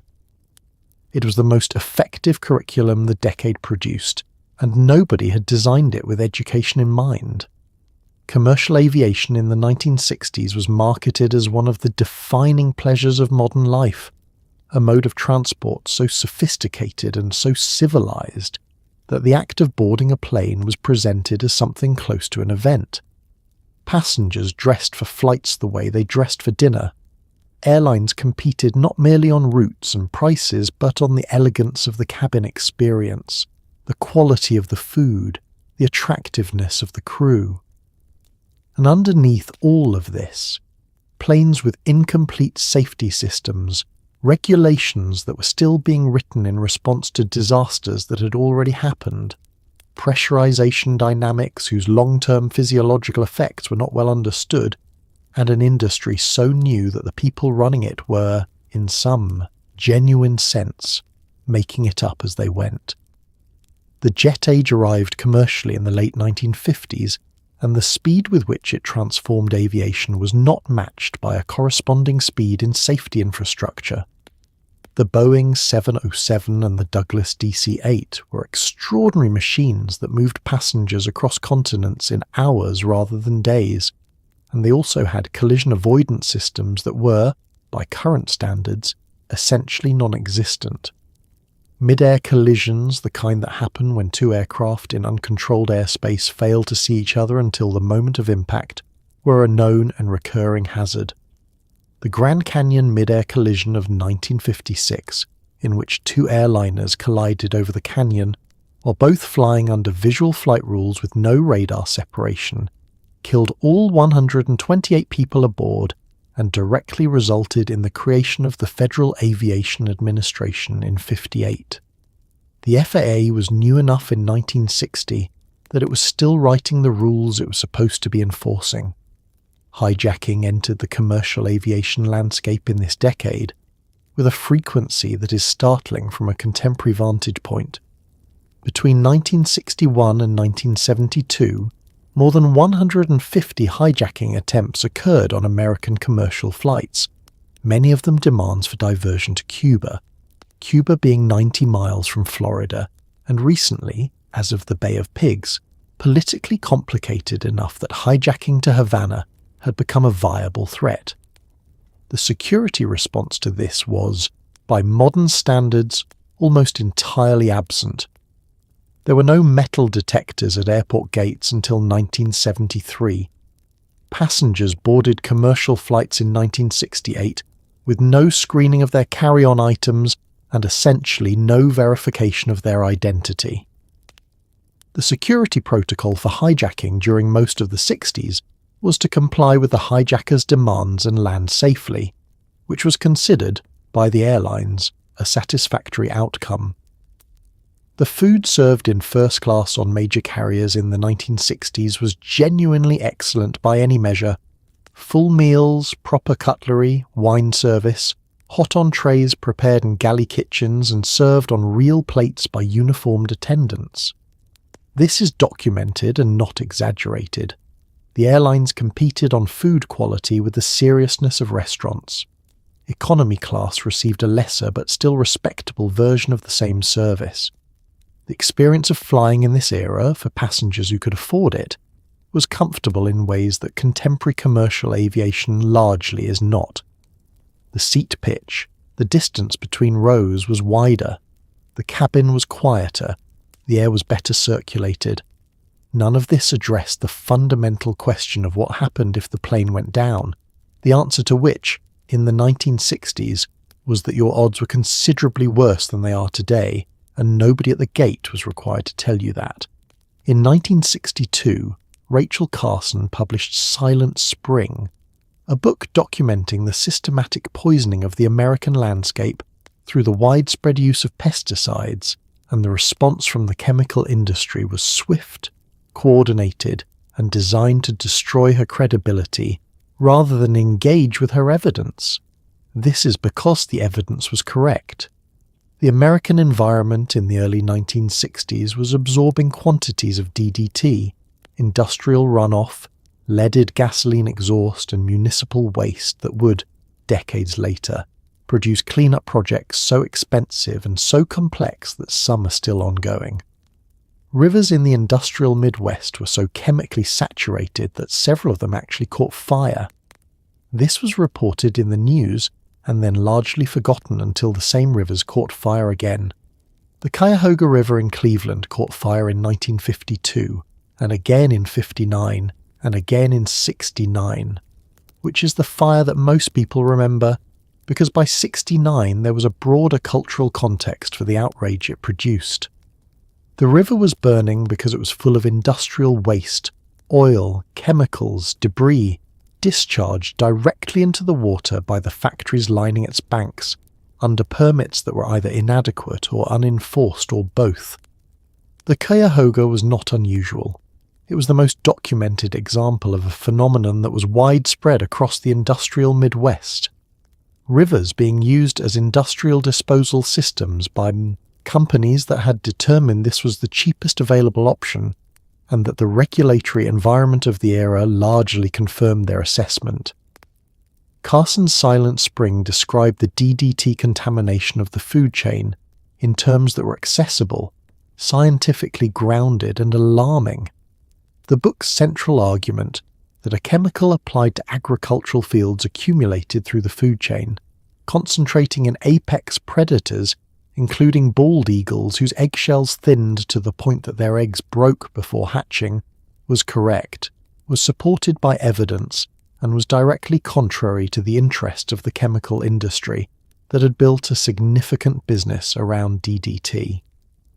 The industry's response included personal attacks on Carson's credibility, her scientific credentials, her mental stability, and her marital status. She was a woman writing about science, and the era's specific tools for dismissing women writing about science were deployed thoroughly. The science was not meaningfully challenged because the science was solid. The Clean Air Act of 1963 and the Water Quality Act of 65 were early legislative responses to an environmental situation that the decade's beginning had not widely recognized as a crisis. They were inadequate, underfunded, and only minimally enforced, but they established the principle that the federal government had a role in regulating pollution, which was not, before these laws, an accepted principle in American legislative culture.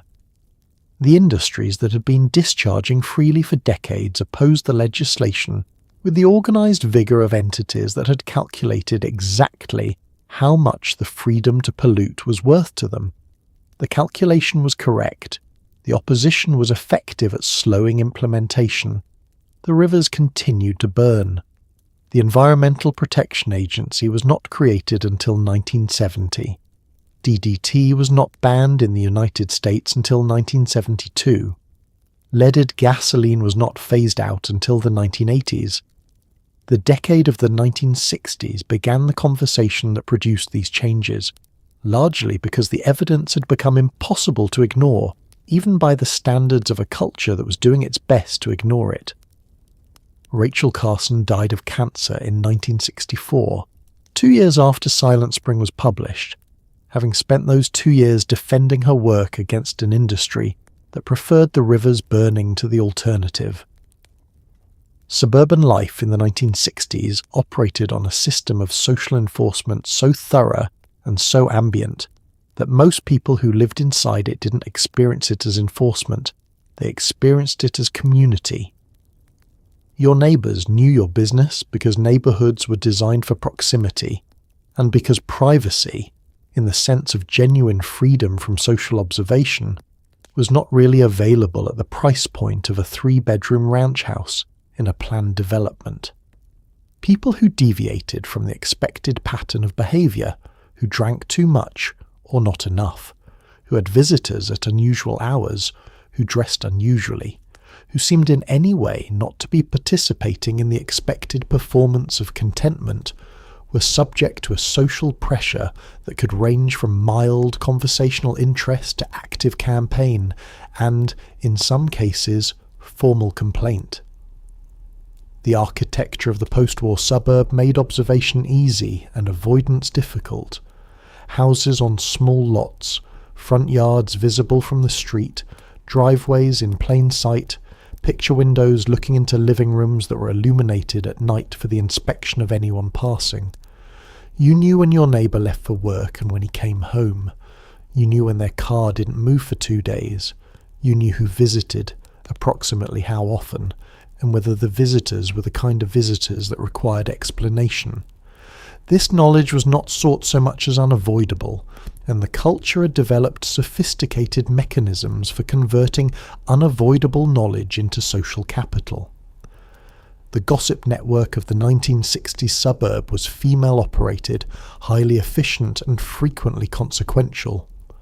Women who were home during the day formed information networks through the natural course of neighbourhood interaction, at the clothesline, at the mailbox, at the school pickup, at the coffee clatches that were a regular feature of suburban social life. These networks served genuine social functions. They tracked illness and provided assistance, monitored children's welfare, organised community responses to shared problems.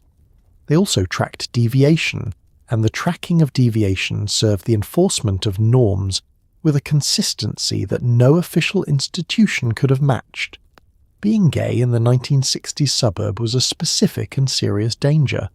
Homosexuality was illegal in most American states through most of the decade, classified as a criminal offence that could result in arrest, imprisonment, and registration as a sex offender.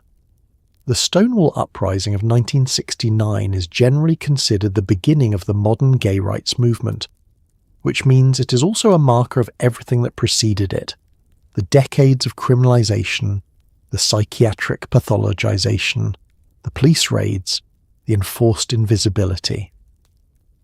The gay person in the 1960s suburb who was visible was not simply socially uncomfortable.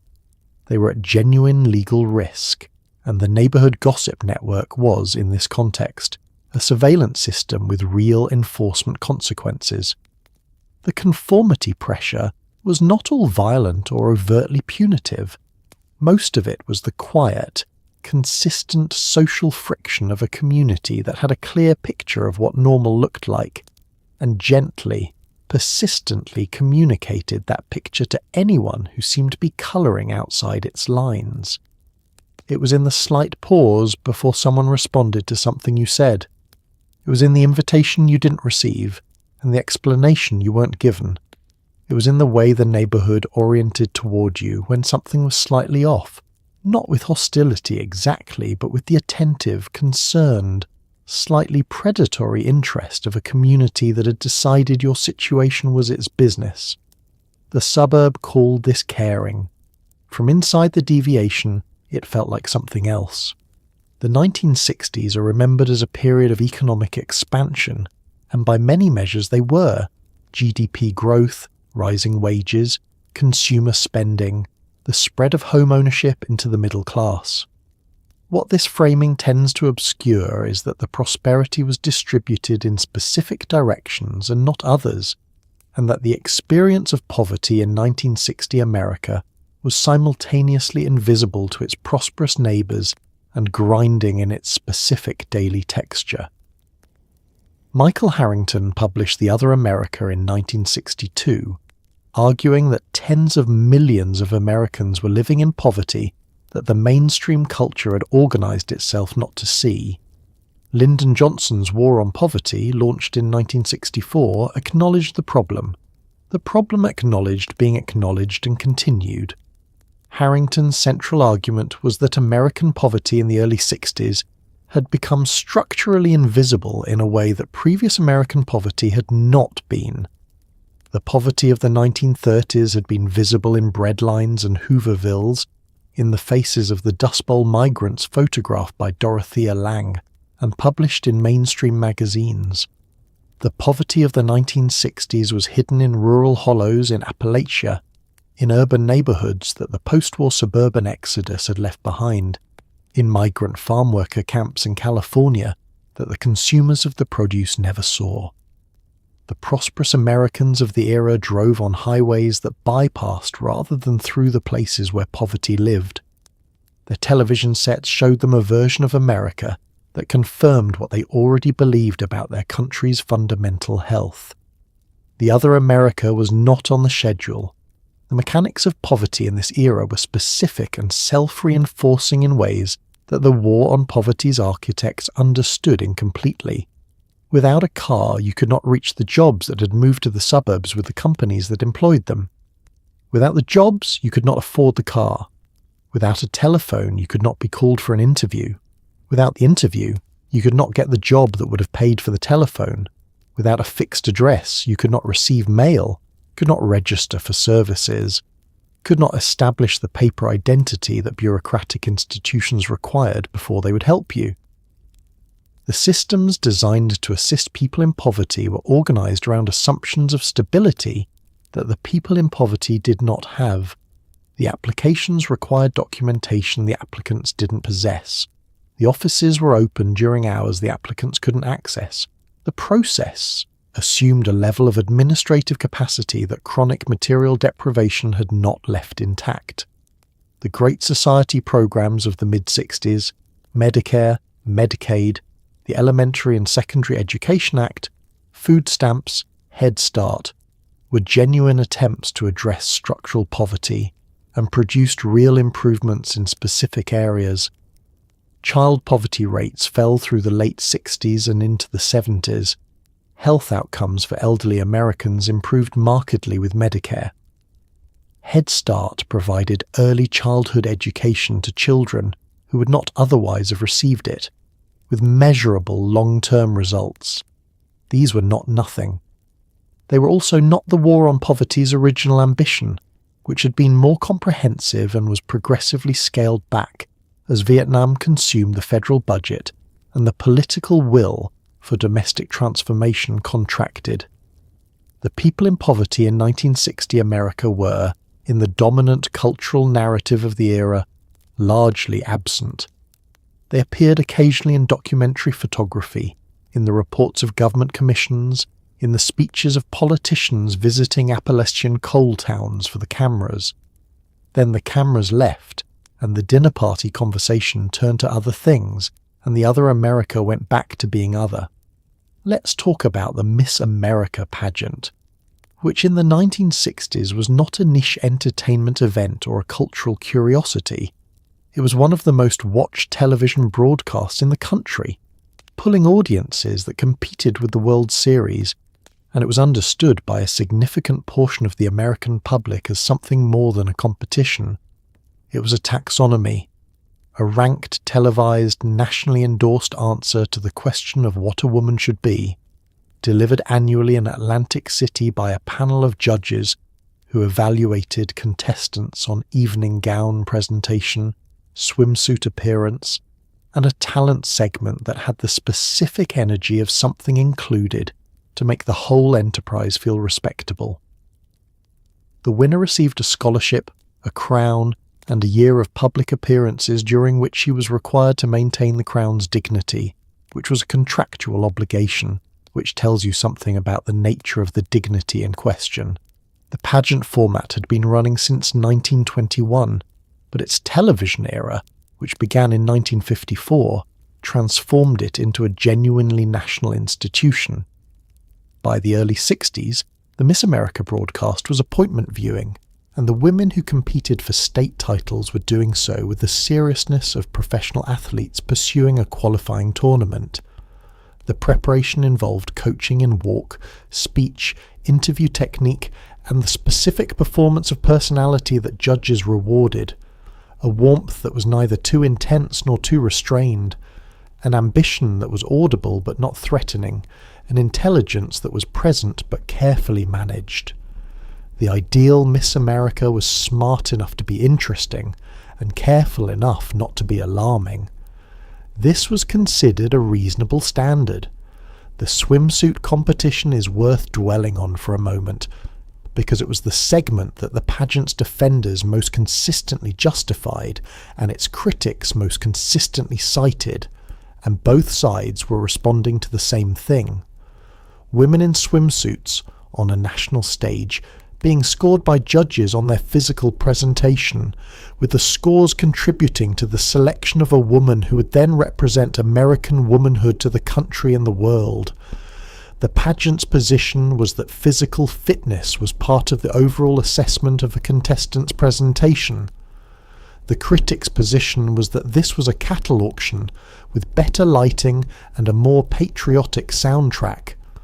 The audience, watching in enormous numbers, had largely not yet developed the analytical framework to articulate the difference between those two positions, which is a description of where the culture was in 1963. The 1968 protest outside the pageant, organised by the New York radical women who crowned a sheep Miss America and threw girdles, curlers and copies of Playboy into a freedom trash can, is one of the most misremembered events in feminist history. The protesters did not burn their bras. The story that they did was a media invention, partially derived from the freedom trash can, and partially from the cultural readiness to associate women's liberation with fire and irrationality. Nobody burned anything. The sheep was fine. But the image of bra-burning feminists entered the cultural vocabulary that day and has never fully left it, which is a lesson in how efficiently a false story can travel when it confirms what the audience already wants to believe. What the pageant represented underneath the crowns and the scholarship checks was an annual national consensus about what female value looked like when it was organised, ranked, and broadcast in prime time. The women who competed were not passive, they were skilled, ambitious, and working within the available structures to pursue goals the culture had made available to them.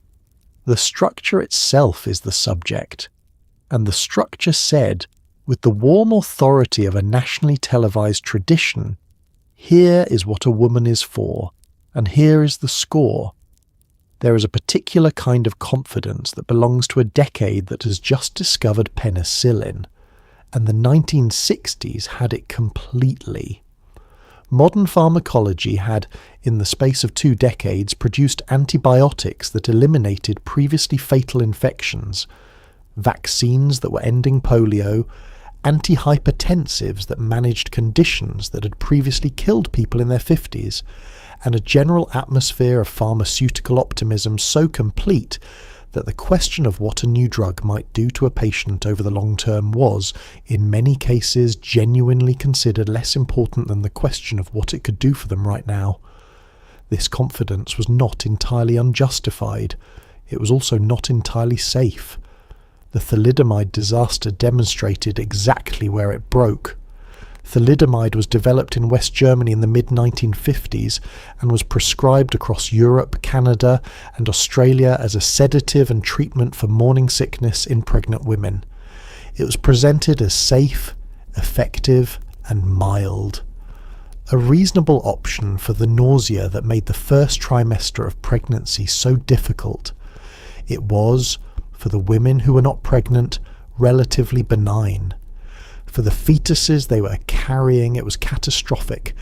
Thalidomide interferes with fetal limb development during a specific and narrow window of early pregnancy, and the children born to women who had taken it during that window were born with phocomelia, the absence or severe malformation of limbs. Approximately 10,000 children were born with thalidomide-related disabilities worldwide before the drug was withdrawn. The United States was largely spared by the specific stubbornness of one FDA reviewer named Frances Kelsey, who refused to approve thalidomide for the American market despite significant industry pressure, because she was not satisfied with the safety data, a position that, in 1960, required considerable professional courage to maintain. Her caution was vindicated, her name was briefly celebrated, and the episode produced the Kefauver-Harris Amendment of 1962, which required pharmaceutical companies to demonstrate that drugs were not only effective but safe before receiving approval. Before 1962, the FDA could only block a drug if it proved dangerous after the fact. The reversal of that burden, from prove it's dangerous to prove it's safe, was one of the more significant regulatory shifts of the decade, and it arrived because the alternative had been demonstrated with extraordinary clarity. The drugs that were already on the market when the new standards arrived had been approved under the old ones. Valium, approved in '63 under the new framework, still produced physical dependency that was not well understood for years. The oral contraceptive pill, approved in 1960, contained hormone doses that are now recognised as far higher than necessary for efficacy, and that produced cardiovascular side effects, blood clots, strokes, that the early trials had not been designed to detect. The women who took the early high-dose pill were taking a medication whose long-term safety profile was still being written in real time by their own bodies, with no one fully tracking the data.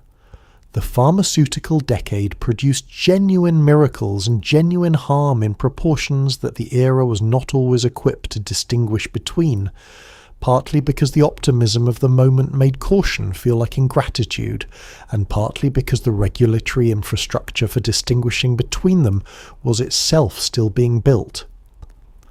The drugs were arriving faster than the understanding of what they did. The patients taking them were, in this specific sense, ahead of the science. They had no way to know this. Nobody was required to tell them. And so, here you are. You've made it through the decade that the world decided to remember in soft focus. The good music, the bold colours, the sense that something new was being born in the streets and the studios and the summer fields. And all of that was real. The music was extraordinary. The courage of the people who marched and organised and refused to be invisible was real and permanent, and changed things in ways that still matter. The moon landing happened, and it was astonishing, and the people who watched it from their living rooms felt something genuine and true. But tonight you also sat with the other side of it. The girdle and the smile that couldn't come off. The small yellow pill on the bathroom shelf. The dinner party where everything was perfect and nobody said what they were thinking. The young man whose draft notice arrived in an ordinary envelope on an ordinary Tuesday morning. The river that was on fire. The school that knew exactly what kind of future a girl deserved and handed it to her with a warm and practiced confidence that made it very difficult to refuse. The people who lived through the 1960s were not simple. They were not naive, and they were not villains, and they were not the uncomplicated heroes of the retrospective version either.